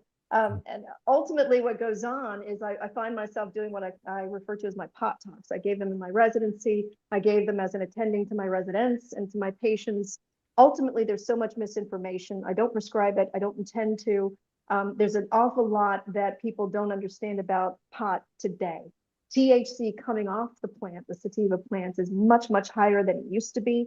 The concentrated forms hit CB1 receptors, which are mostly up here, but also in the GI tract. So the euphoria, the psychosis, if a person has a predilection to schizophrenia, it can drive them straight into it and keep them there. And when a person has been admitted to the hospital with substance-induced psychosis, we can't tell at that point, frankly, whether it's just extremely concentrated THC that takes weeks to get out of their systems or an actual emerging episode of psychosis in schizophrenia. We can't tell. Looks identical. The CBD actually hits CB2 receptors, which are peripheral. So there is emerging research that actually can help relax people, but it's not been FDA approved yet, and there's still a long way to go. But what's most important to know about weed is how much it interacts with psychotropic medications. And so I mentioned duloxetine or Cymbalta before. It's a serotonin and norepinephrine reuptake inhibitor, SNRI. It's commonly used for depression, anxiety, and chronic pain like fibromyalgia. If a person is using duloxetine for those conditions and they're smoking weed, tobacco or cannabis, that actually effectively reduces the dose that hits their system by as much as 50 to 60%. And so understanding those enzymatic reactions is a big part of what the doctors have to do and know, and staying abreast of that research is part of my obligation to my patients. So there's an awful lot of people who use it recreationally. Again, safest non-judgmental space. I encourage people to be honest with me, and then and only then can I recommend what medication, which doses, what to look out for. And I like a clean period of time when I'm onboarding a medication. Can you step away from it for 30 days? And then if you really want to have it, can you switch over to the CBD components? And we'll keep an eye on what the FDA and the research shows in terms of additional benefit. But as of right now, there is no psychiatric clinical indication for cannabis. Electroshock treatment, another question I get a good bit. What is your take on that? Is it appropriate? I've heard horror stories. I've heard people say, it was great. What is your take? Well, I think that we have to acknowledge that there are certain media and even movie related stigmas that arose with ECT back in the 70s. And I will acknowledge historically when it first started, it was not a pleasant treatment. That has evolved quite a bit, and people are now sedated when they get it. I've administered it myself. It is incredibly effective. Sometimes the only thing that we can do for treatment-resistant depression Mhm. in pregnant patients or in the elderly when nothing else has worked. And so I think it's a very, very valuable treatment. Some people would argue in certain situations first line, but it is not. We strongly, strongly prefer therapy and medications first, and saving that if there is an overall resistance to treatments or in special situations like pregnancy or the elderly. But that said, I had a patient where she had catatonia before she came to me, autistic on the spectrum, a person with autism, I'm correcting myself, Mhm. but she had been inpatient and she had a severe catatonia. And so, there were considerations of whether or not she should be offered or prescribed ECT inpatient and then come to me. And that particular patient did have a course of ECT while she was inpatient, and after she was admitted, she came discharged rather, she came to me for follow-up. And I was comparing the medical records during the inpatient stay with how she was in my office, and it was astounding, the difference. And so, Hmm. yes, it can absolutely be extraordinarily helpful. It is not the way it looked like in One Flew Over the Cuckoo's Nest. People are under sedation when they get it. Right. It is eliciting a seizure, basically. That's what you're Yep. doing to basically reset neural networks in the brain, and it can be a remarkable savior for patients where nothing else has worked. Okay. Very, very interesting. Yeah, because I think when most people think about it, they think about One Flew Over the Cuckoo's Nest, and that's not a Nurse Ratched is not who you want to be coming to see you No. for that. All right, let's go to a couple more questions. We've got David, very nice, says hit subscribe, please do. Rodney's one of our old clients. Hello, Rodney. Vince is my client in Michigan. How are you doing, Vince? Okay, this is go back to the hearings that lasted 35 minutes. Again, it's hard to say good side or bad side. I would agree. Mhm. I mean, I've had hearings.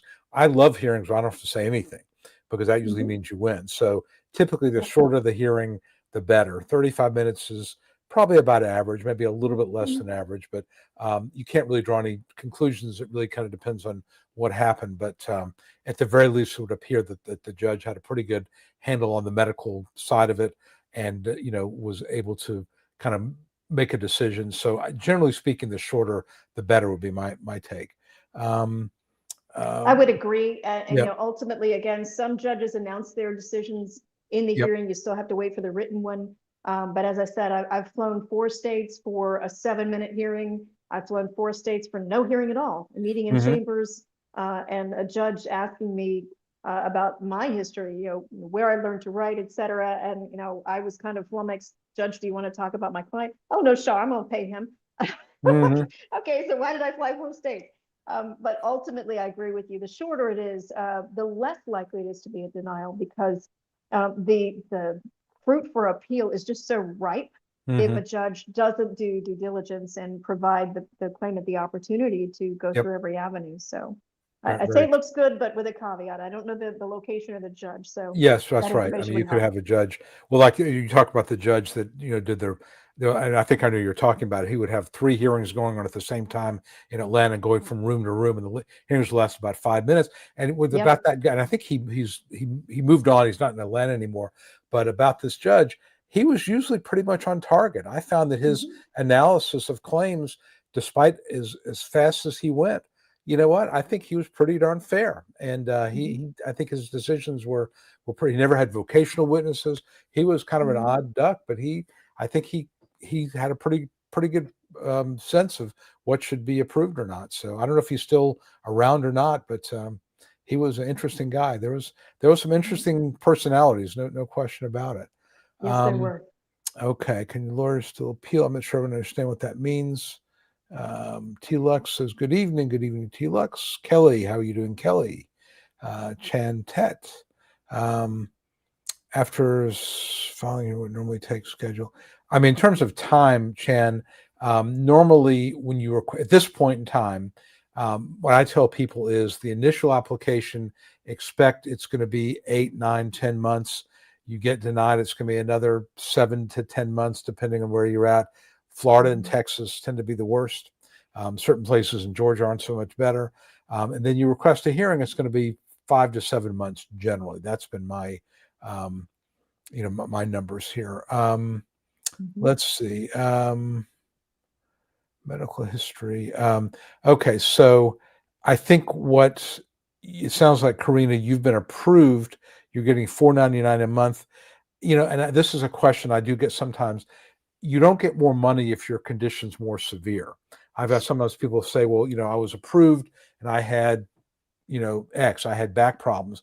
Now I've got knee problems and ankle problems and, some other issue, kidney problems. You don't get more money. It's based on your earnings record. And they look at really the last 10 years before you became disabled.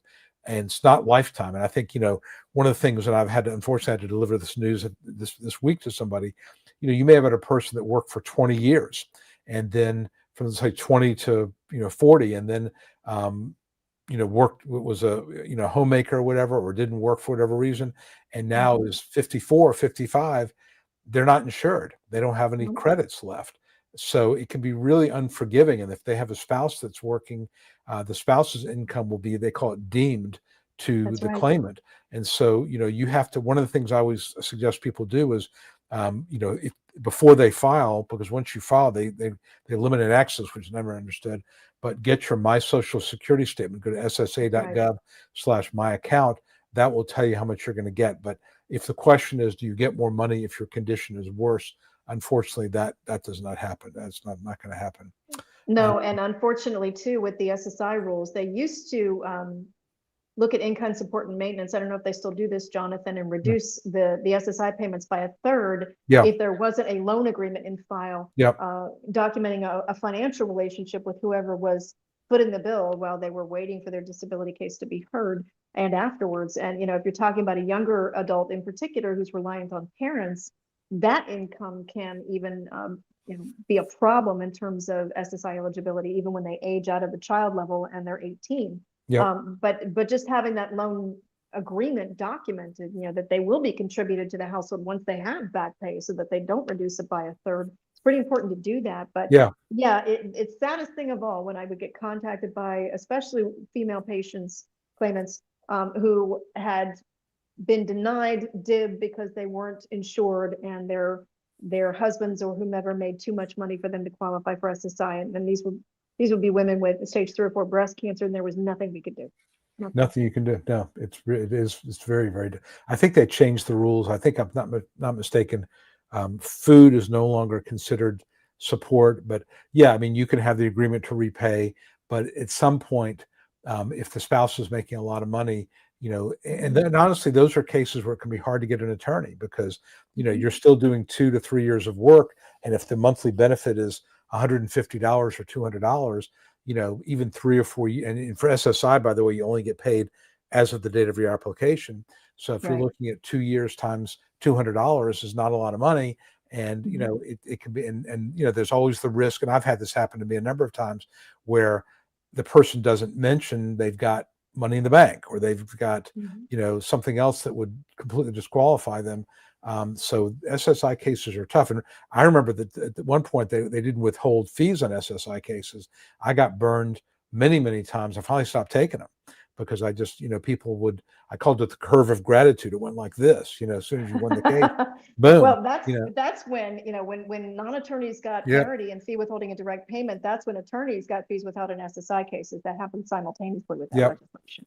And so, prior to that, it was really hard to eke out, frankly, a decent amount of payment at all for the claimant, let alone have anything that could be set aside or go towards a fee for the representative. And so that fortunately changed, but it really hasn't changed a lot in terms of how they deem income or the excess resource rules. They're still very, very low. I mean, it's so ridiculously outdated. I mean, what is it like? If you can have $20, I mean, something just absurd that they make it. First of all, the SSI payment's really, really low.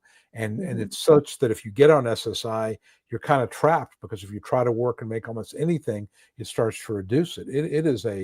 It's a program in dire need of revision, but there's no political will to do it. But it's not a pleasant way to be on SSI. I mean, SSDI not great, but at least it's a little more reasonable. You can have money in the bank, you could have a spouse that works, but SSI, I think it traps you in poverty is really what it does.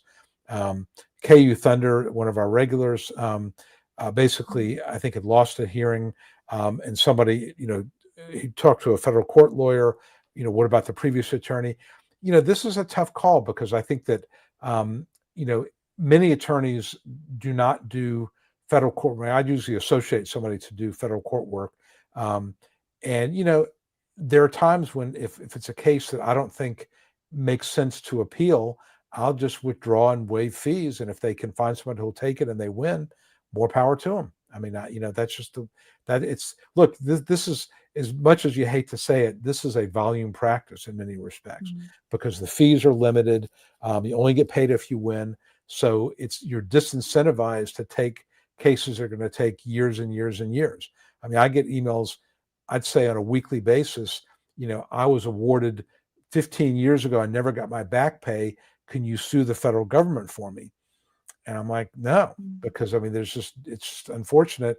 You may have been completely correct that you didn't get what you're supposed to get, but the amount of time it would take for that kind of litigation, and the odds of ever seeing a dime in payment for it is pretty slim. So, they discourage, and I think in many cases, attorneys from taking the complex cases. I remember at one point I'd read some proposal where the fee could be higher if you took on a case that was more difficult. I don't know what the metrics would be for a younger person or whatever, but yeah, they discourage it because again, if you don't get paid anything, why would you take a 25-year-old with a bad back? Because the odds of winning are just not that great. And you can take a few pro bono or I call them involuntary pro bono, but you can't stay in practice doing that, right? So it can be very tough. It can be very tough. Well, and there were also, with fee agreements, at least that was a standardized way to get things approved and moving. Right. But if there was a fee petition involved, and after a certain point, and most claimants don't realize this, you're in the fee petition situation if you go past a certain point, unless you get it remanded and then you can get a percentage of the back pay. But that presumes that there's one representative or one team throughout the whole thing. Fortunately, I didn't have to partner with somebody for district court that often. When I did, it was usually Chuck Martin there in Atlanta, but he would either have a fee petition that would, acknowledge my fee agreement, that piece, because I'd done all of the underlying work. I just couldn't take it to the district court level, or I would do what you did and say, you know what, Chuck, here, I'm waiving rights to the fees, just take it. But to your point, it gets harder and harder. And when you're talking about the issues that are appealable to the appeals council and beyond, most claimants don't really realize what that requires. And so at the appeals council, it's basically a four-pronged argument, either error of law, abuse of discretion, not based on substantial evidence, or a broad policy or procedural issue that affects the general public, aka constitutional. If you can't argue one of those, your chances of remand are not good to start with. And the remand cases at the appeals council, across the board were not good. But then at the district court level, that's where the case precedents for the district and your circuit and the Supreme Court level come into play based on the issues that arose, and did the judge make decisional errors that could be argued at that level. Just because they made a decision you didn't agree with doesn't mean that there were appealable errors. Appealable. No, look, I mean, I don't know if you follow or know about Adriana De La Torre, who's been on my the live stream a couple of times, and she has a great LinkedIn account, and she puts cases. She should do case analysis, and she was talking about one just the other day out of the 11th Circuit where and basically her point was, this is a person who probably is disabled, but the judge covered his or her tracks well enough where it's not appealable, and it's it's sad, but you know what's going on here, and again, judges sometimes can cover their tracks, and if they make a reasonable assessment of the evidence, you may disagree with it, but if they connect the dots, then and they just decide this doesn't mean what we think it means, then you're kind of stuck. And now, without the treating source rule, I mean, you can literally have a judge rely on a non-examining consultant, despite the fact that a doctor who's treated the person 5 or 6 years says X, the non-examining consultant says Y, judge can rely on Y and be okay with it. Look, I just had a hearing today where the consultative evaluation was not an actual exam. It was a non-examining consultant reviewed the medical record and gave a functional assessment, which ironically was good. It basically disabled the person, but I'd never seen that before. You don't. So normally they go to a doctor. My client said, I never saw this guy. I don't know who he is. And I looked, and sure enough, he just reviewed the record, from out of state. So crazy stuff can happen. Yeah, definitely. And consultative examinations, I mean, back in the day when I was representing, the policy that I had with my claimants is whenever they were sent to one, my rule was you call me immediately afterwards, or if you see anything wonky when you're in the room, you call me there. And I've even gone to a couple of CEs with my claimants, and it was a very interesting process. But that documentation, I had a form that I did and everything. How long did it take? Did they say anything that would indicate bias? Did they tell you that they were doing something pro or con? What was their demeanor? Did they say anything at all that would suggest they were going to tip an outcome? And that was introduced into the record at the hearing level, and became a source for objection if I needed it. So those were the things that we kind of had to do to protect our claimants from the consultative examination mess. But often, finding a treating physician to complete medical source statements or do a functional assessment was a tricky thing to do. It's hard. And so, you asked, one of the questions was, when you see a patient, is it obvious to you that that patient will qualify for disability? Rarely. So many of what I see in my patients is visible. Obviously, if it's poorly controlled ADHD, well, that's the one condition where 80 to 85% of patients with the right medication at the right dose and skills training, CBT specifically for them, can make all the difference in the world in their ability to function on a sustained basis in the workplace. But if you're talking about somebody who's had a traumatic brain injury, who is severely OCD or has an underlying personality disorder or has schizophrenia that is paranoid about taking medication, so they are actively psychotic, you can see that. I mean, it's readily apparent. But the majority of mental illness is not visible to the naked eye. And so, there is a prejudice that kind of introduces itself in our communities where, claimants will say, well, so-and-so down the street got it. And I know they're not disabled. There's nothing wrong with them. I'm like, you don't know. You can't see. Mental illness is not visible, right? Yeah. But ultimately, if you're talking about, what a claimant can do about approaching their doctor and asking for help improving the disability, first and foremost, it's really important to have a doctor that you've got rapport with. Do not expect to walk in day one with somebody you've just met and ask them to complete a disability form for you. That's not appropriate. They don't know you well enough yet.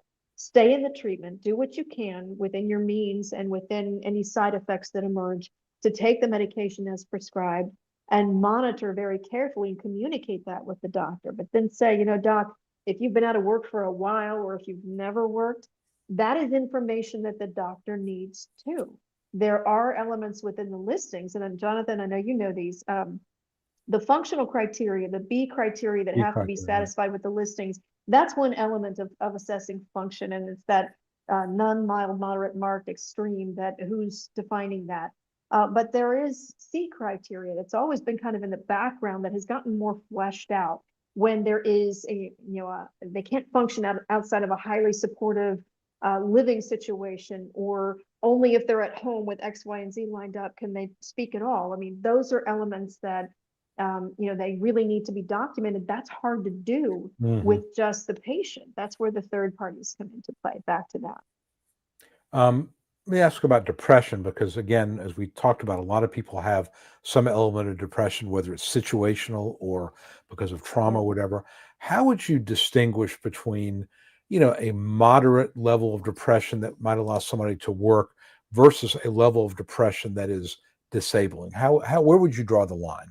What are the things that jump out at you to draw the line between those two types of, let's call them two subtypes of depression? Great question. And so trauma often causes a situation where people cannot get out of bed. But pardon me just a moment. I'm going to plug in so I don't lose you. 1 second, folks. Okay.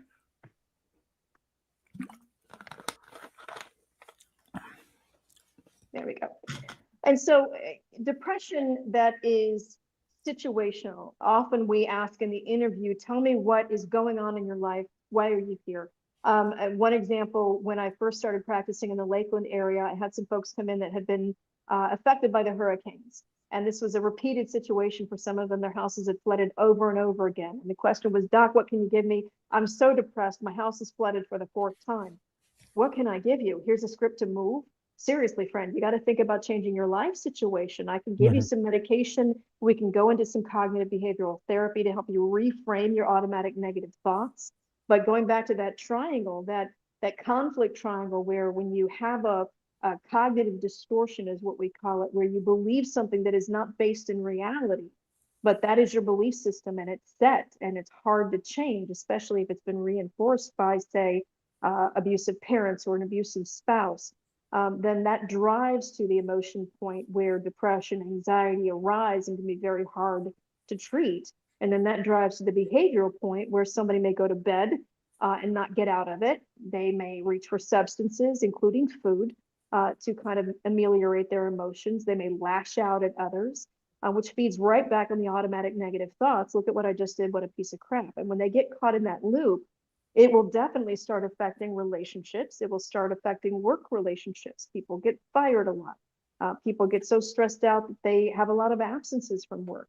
This is one of the things actually that early on in the vocational arm of disability representation, we had a lot of arguments in the ODOT thing that they tried to do, where they tried to kind of suss out all of the elements of the vocational world, since the dictionary of occupational titles was so wildly out of date. Now, how many times can a person be absent from work in a given week or a given month, depending on the skill level of their job, and still keep the job?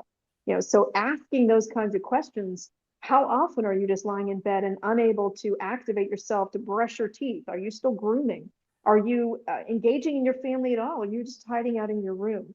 Do you have a really hard time even going to the grocery store or handling your bills? Are you behind in a lot of things because you just can't bring yourself to engage in the things that you know you need to do? Those are the questions that make the difference between a situational depression and a such a level of depression that may not respond to standard treatment. And that's something that may require higher doses, may require augmenting agents. Sometimes people are on 2, 3 different medications for depression, including antipsychotics, not so much for a psychotic element, but as a booster to the antidepressants. They may require several levels of therapy, cognitive behavioral. If there is trauma in the background, I might need to partner them with a trauma-trained therapist. If there is a borderline personality in the background, dialectical behavioral therapy takes 6 months of intensive treatment that is often repeated. And that's 3 days a week that you've got to be in class. You cannot engage in that to get better if you're also trying to work. Most people can't. And so it really comes down to what the conditions are, how many comorbidities there are, what their needs are in terms of treatment, and what the response rate is. And so that deep level of treatment-resistant depression, if I'm recommending transcranial magnetic stimulation or ECT or even a ketamine treatment, then that's a sign that this has been a problem for a while. They're not responding to usual medications. It's kind of inconsistent evidence with regard to gene site testing. Some people, it can help in terms of enzymatic interactions or things where people are just chewing through it so rapidly that they're super metabolizers. So they may need higher doses of things, but that takes a lot of time to go through that process, to treat them well, and to see what the functional outcome is. And just like with alcoholism, where people that have alcohol use disorders that feel like they're failures because they relapse, we have to educate them. No, that's actually part of this disorder. 7 relapses is common before you have a sustained period of sobriety. That takes an awful lot of change to get to that point. But then in the world of disability, you're talking about drug and alcohol addiction materiality. And you'd have to take that away entirely and say what's left is that disabling. That too is very hard to prove. Well, look, so, I mean, and we haven't really even touched on VA issues, PTSD. That's something that, the VA many times will give people a certain amount of therapy sessions, and that's it. Then they say you're kind of on your own, and it's not going to ever be enough. And I've talked to many people who've served our country, seen things that no one should see, in overseas, dead bodies, people being blown up next to them. It affects them. and very, very difficult to kind of get past that sort of thing. It really, really is. Definitely. And there's all kinds of trauma, and people that believe that they have gotten on the other side of it by suppressing it or repressing it, if it was an early childhood memory. Trauma has a way of coming back to haunt you, and there can be known triggers, things that people avoid. There can be people that startle easily, that are hypervigilant. They're always looking out for danger. But sometimes the triggers are not known, and it can be smells in particular, highly evocative for memories that are traumatic. A light hitting the curtain just so, anything at all, people, places, and things that can serve as unidentified triggers where suddenly they're in a situation where they are melting down, and it's a startling situation for anybody around them, and the patient themselves can't always explain it until you sit down and say, okay, let's walk back through history. Tell me about it. And that can be very, very hard to uncover, really, through the traumatic reveal process. And so there are treatments that can help with that as well. Eye movement desensitization is something that is showing a great deal of effect with a lot of patients. But the number one thing underlying all of this, Jonathan, is time. It's not the kind of thing that is quick. That seems to be the theme here. That this is not, when you're dealing with mental health issues, there's not quick fixes. This is something where you've got to really get to know your doctor, your therapist, try different medications, and just really, establish a level of trust with your physician, because this is not a quick fix. These things take time, and unfortunately, the Social Security world, they don't see it that way. They like, you have surgery on your back and you're better, or you're not better. Mental health is something where it's very hard to sort of, somebody who's been struggling for 30 or 40 years is probably not going to get better in 6 months. But Social Security doesn't really see it that way, which can make it really more of a challenge. It can. All right, here, let's go through a couple more questions because we're getting, let's see, we're at, hour and 4. Okay, so we got about 15 more minutes. What's the chances I get approved at Recon? 43, severe scoliosis, 3 back surgeries, diabetes, sleep apnea, ankylosing spondylitis, Cushing's disease. Again, you've got some significant medical issues. My take on this would be being 43 is going to make it more of an uphill battle because you don't have the grid rules to deal with. There's also a perception in the Social Security world, people that are in their 40s have a more difficult time. You've got some severe problems, but you don't win with the diagnosis. So the first and foremost is all the things you're talking about could be disabling if they are severe. And if the medical record shows they are severe and work preclusive. But having diagnosis is a starting point, but it's really about the functional, and Trish talked about this before, the functional element here, not the diagnosis. And again, being 43, that's going to make it more of an uphill battle. I would say big picture Recon is probably not likely, not impossible, but not likely. This is something my guess is going to go to a hearing. That would be my take on it. Yeah, Jonathan, I agree. But several questions that I would have is, do you have a doctor, for example, one of your surgeons who can speak to a failed back syndrome? Are you on heavy hitting narcotic pain medication where you're sedated for much of the day? Those are things that certainly can, if properly documented, increase the chances of being approved. But keep in mind what the standard of disability is. You have to have an impairment or combination of impairments that prevents all the work. Even if you don't need a listing, it has to prevent all work, not just what you've done in the past, not just the past relevant work, but any work that exists anywhere in the national economy that you can do on a regular and continuing basis. I don't think I can say that phrase often enough. This is one of those situations with all of these medical comorbidities. I would say you need to start documenting the number of times you have to nap, the number of times that you have to lay down because your back is spasming, the number of times that you are sleepy during the day because of an apneic episode keeping you up all night. This is where your symptom diary is really going to be your friend in terms of eventually proving that inability to sustain under ruling 96.8p that we talked about before. Absolutely. Absolutely. I mean, sustained basis. And again, at 43, every job. So literally, if you could be a greeter at Walmart, if you could be a small parts assembler, you are not disabled. And people say, well, I was making $60,000 a year. I can't survive on minimum wage. I'm not on a bus line. Doesn't matter. It's could you perform the job? 8 Yeah. hours a day, 5 days a week. All right, here's an interesting question. Angel or Angel, not sure which.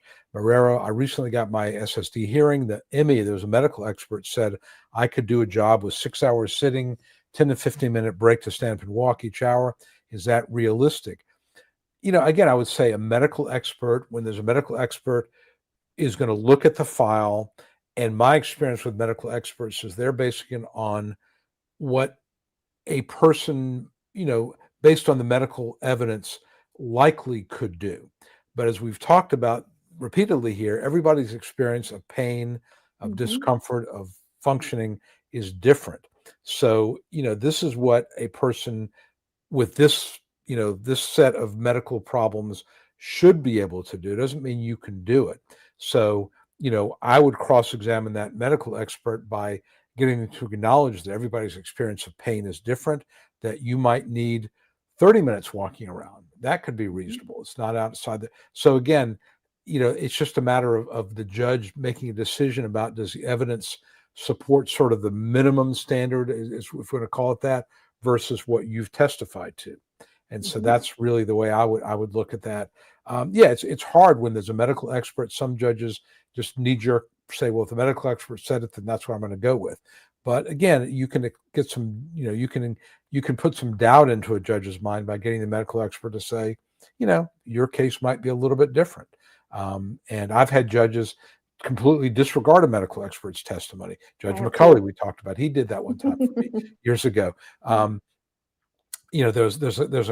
they're using these services that provide medical experts, and a lot of times they're retired doctors who are looking at records and making money doing it, and you can basically get them to say that everybody's case is a little bit different. So that's the way I would answer that. But yeah, it's going to make it a little bit more of an uphill battle. Yes, absolutely. And keep in mind too that the world of work has changed dramatically. I'm standing up right now. I was sitting for the bulk of the interview. I could have sat or stood as I needed to. Yep. I actually had a desk with a telescoping element so that I could stand up or sit down as my back warranted. And so that part in and of itself, I think judges are a lot more inclined to lean in the direction of the MEs, saying things that there might be a little bit of extrapolation or a guessing element to it, just because of the flexibility, especially that telehealth physicians provide. But ultimately, again, I think we need to remind everybody it's about documenting your unique pain level, your unique intrusion by your symptoms into your day. And, how long can you sit, for example? Are you watching an entire movie, or do you have to get up and move around because the pain level is that bad? And it's not just enough to stand up. Do you actually have to walk around? Leaving a station would eliminate quite a few jobs in the dictionary of occupational titles if they're even still using that. And so, that's the kind of thing that we can't just rely on generalizations. We have to look at you as a unique person and, basically have you document your life as you're living it. And again, that takes a lot of time, that takes a lot of effort, that takes supportive physicians and representatives who know what they're doing. Okay. We're going to zoom through a couple of these other ones. William, thank you very much for your comment. I appreciate that. I'm glad the videos were helpful to you. Flowers Forever. Extra paperwork. They're going to send you some. If you got a lawyer, your lawyer will help you, like recent medical treatment, medication list, work history, that type of thing. Would you use a grid rule for a 53-year-old woman waiting for recon? Well, it depends. You have to have, the grid rules only apply if you have physical impairments. So it's got to be something physical. You don't use the grid rules for mental health. But yeah, I would certainly look at the grid rules. If you go to my website, gridrules.net, you can look at the grid rules. And for a 53-year-old, you've got to be pretty much limited to sedentary work is the only one that's going to apply. And, again, look at grid rule 201.06, for example. And there's some examples on the website. But yeah, I would definitely, anybody over 50, you want to look at them. I would definitely say that. Let's see here. Okay. What would happen if you have a CDR and get lost in the mail, not knowing? That's a problem. And this is an example of where Social Security, in some cases can be a real problem because, they assume when they mail something, you got it 5 days later. And I'm sure you've had this happen to you, happened to me. You get a letter, the postmark on it's 4 weeks after the date on the letter. So I think the only thing you can really do in that situation is submit a request for late filed appeal, and explain what happened. And if you have, I don't know what you could do an affidavit or something like that. Keep the Usually, envelope. Absolutely keep the envelope and get it submitted into the record. as quickly as you can. Yep. Right. It tolls from the date of receipt. And so they presume that you receive it within 5 days of mailing, but that is a rebuttable presumption. And so, if you got a postmark, by all means, submit that with your appeal and say, look, right here, look on the envelope. This is the date it was stamped. I got it this date. And obviously, if it's coming into an attorney or representative's office, we tend to date stamp everything as the date received. And so, we obviously now with the electronic record systems and the ability to file applications and appeals via electronic immediately, it reduces the likelihood that those are going to be problems. But continuing disability reviews specifically and overpayments, those notifications can be lost to the universe for a long time. And only catch up with a person after they've moved a couple of times and now they're in a new situation, and all of a sudden work activity that they believe that they were documenting properly with their local office never got tagged in. And so now they're looking at a $46,000 overpayment. And I know you've got those calls too, where people are literally decompensating because they're so terrified about what's going to happen. And there are appeal rights, yes, but you can also request that benefits continue throughout the appeals process, and you can request a waiver. And generally, if we were able to document and the judge found the claimant credible that they had not received the information timely, usually we could be successful in getting the overpayments waived. But that was another situation where it might be hard to get a representative because you can't get a representative paid in that situation unless you set aside a little bit of the ongoing monthly benefit during the appeal time. It's a real issue. All right, we got time for a couple more tips. Thank you very much. We appreciate that. Approval rate 35%. Nah, not so good. That's pretty low. Especially when that may be both fully favorable and partially favorable. So fully might be 25%. So that's, I would say this, the average is about 48, 49%. So if you have a judge in that range, 45 to 55%, that's kind of average.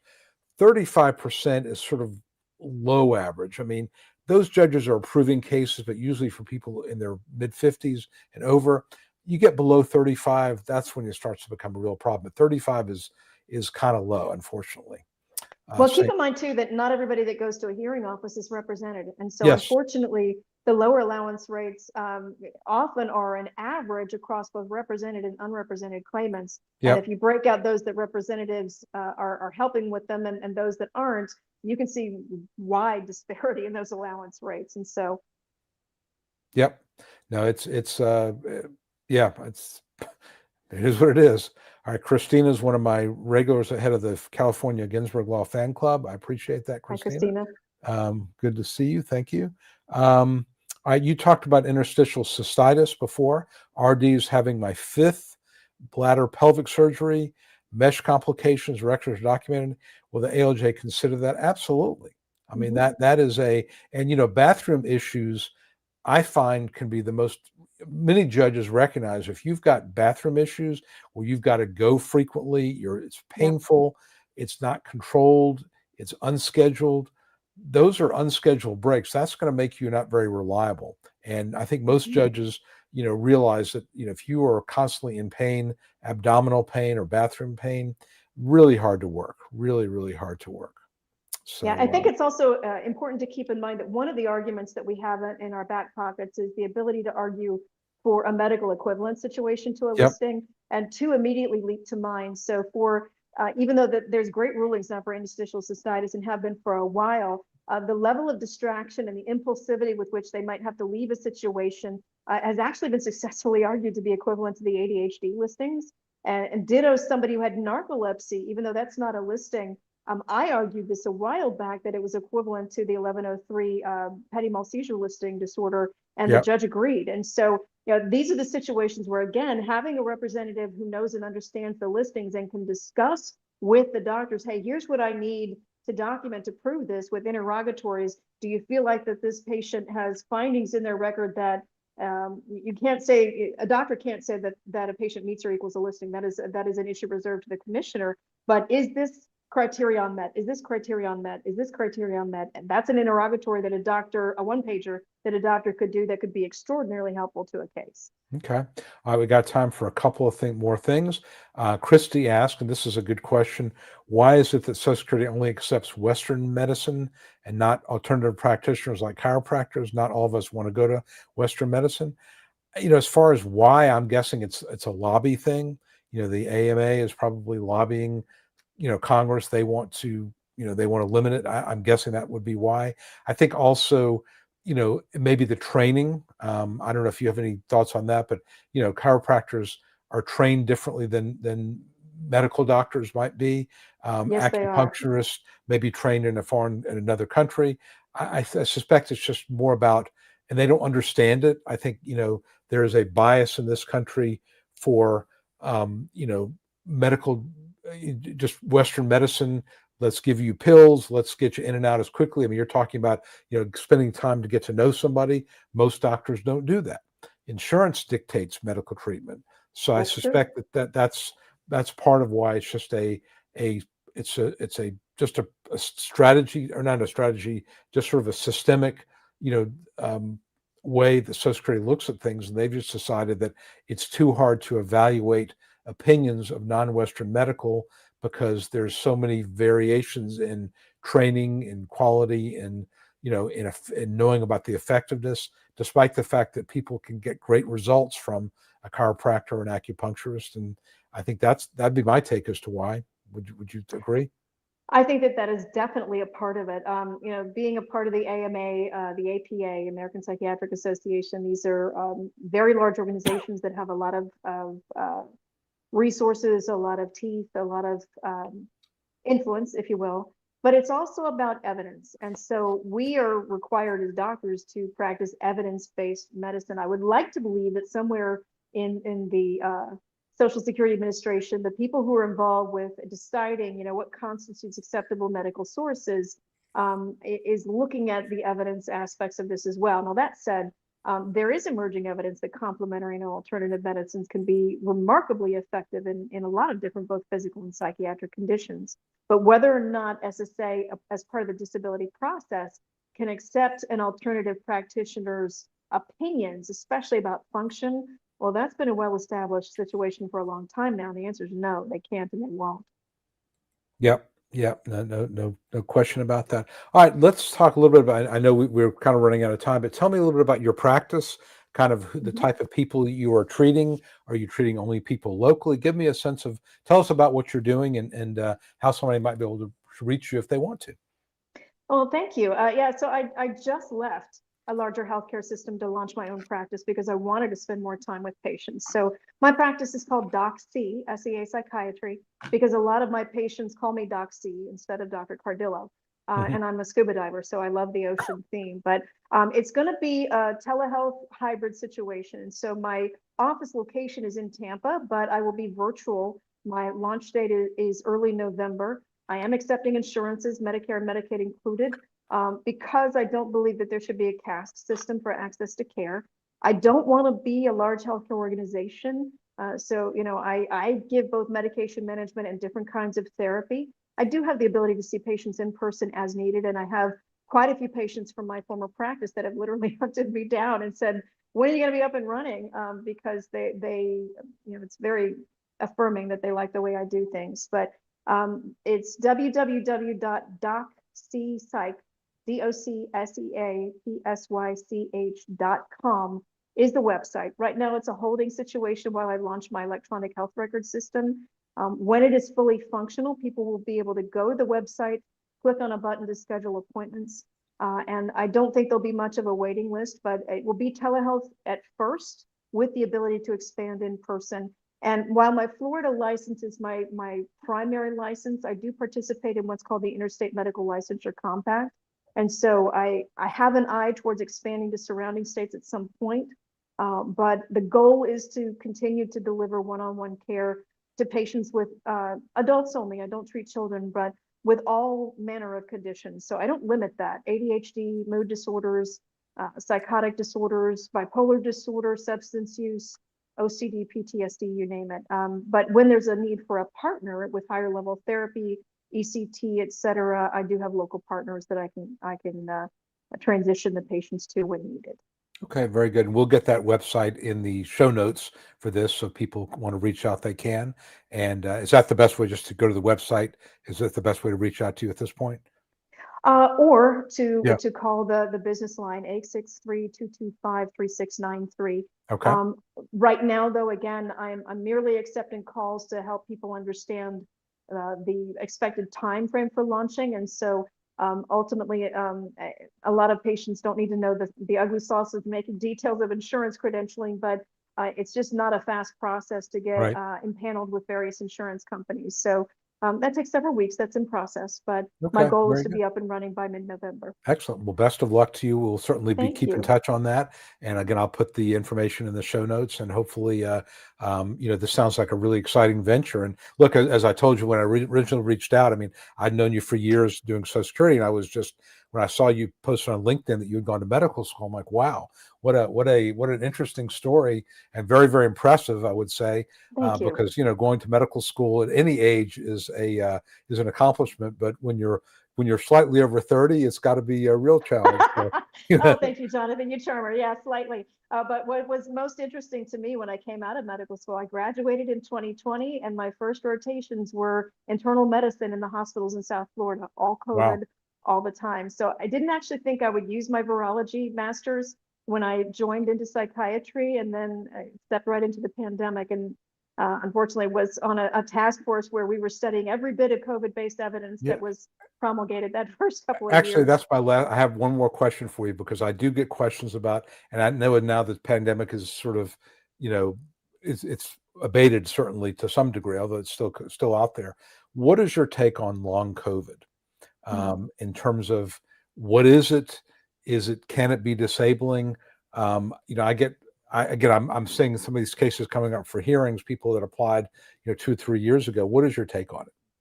So I've actually treated several patients with long COVID, and these were patients who had no history of mental health issues prior to getting COVID.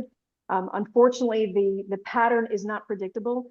We're up to about 280 different neurologic symptoms that any combination of those can be a part of the long COVID picture. They can absolutely be disabling. One gentleman that I treated who was fully functional, no mental health issues at all, had a pretty profound psychotic episode, but he also had very severe trauma related to his hospitalizations. And it wasn't just that he could not work anymore, he could not live independently after that. So yes, absolutely, it can be disabling, and it requires a lot of creativity when it comes to treatment, because sometimes we can give an antipsychotic, and within 3 to 6 months, they're doing so much better that we can start to gradually wean them off. That's definitely a better case scenario. But it can also linger for years, and it can become permanent. And there really it isn't a good profile to predict that.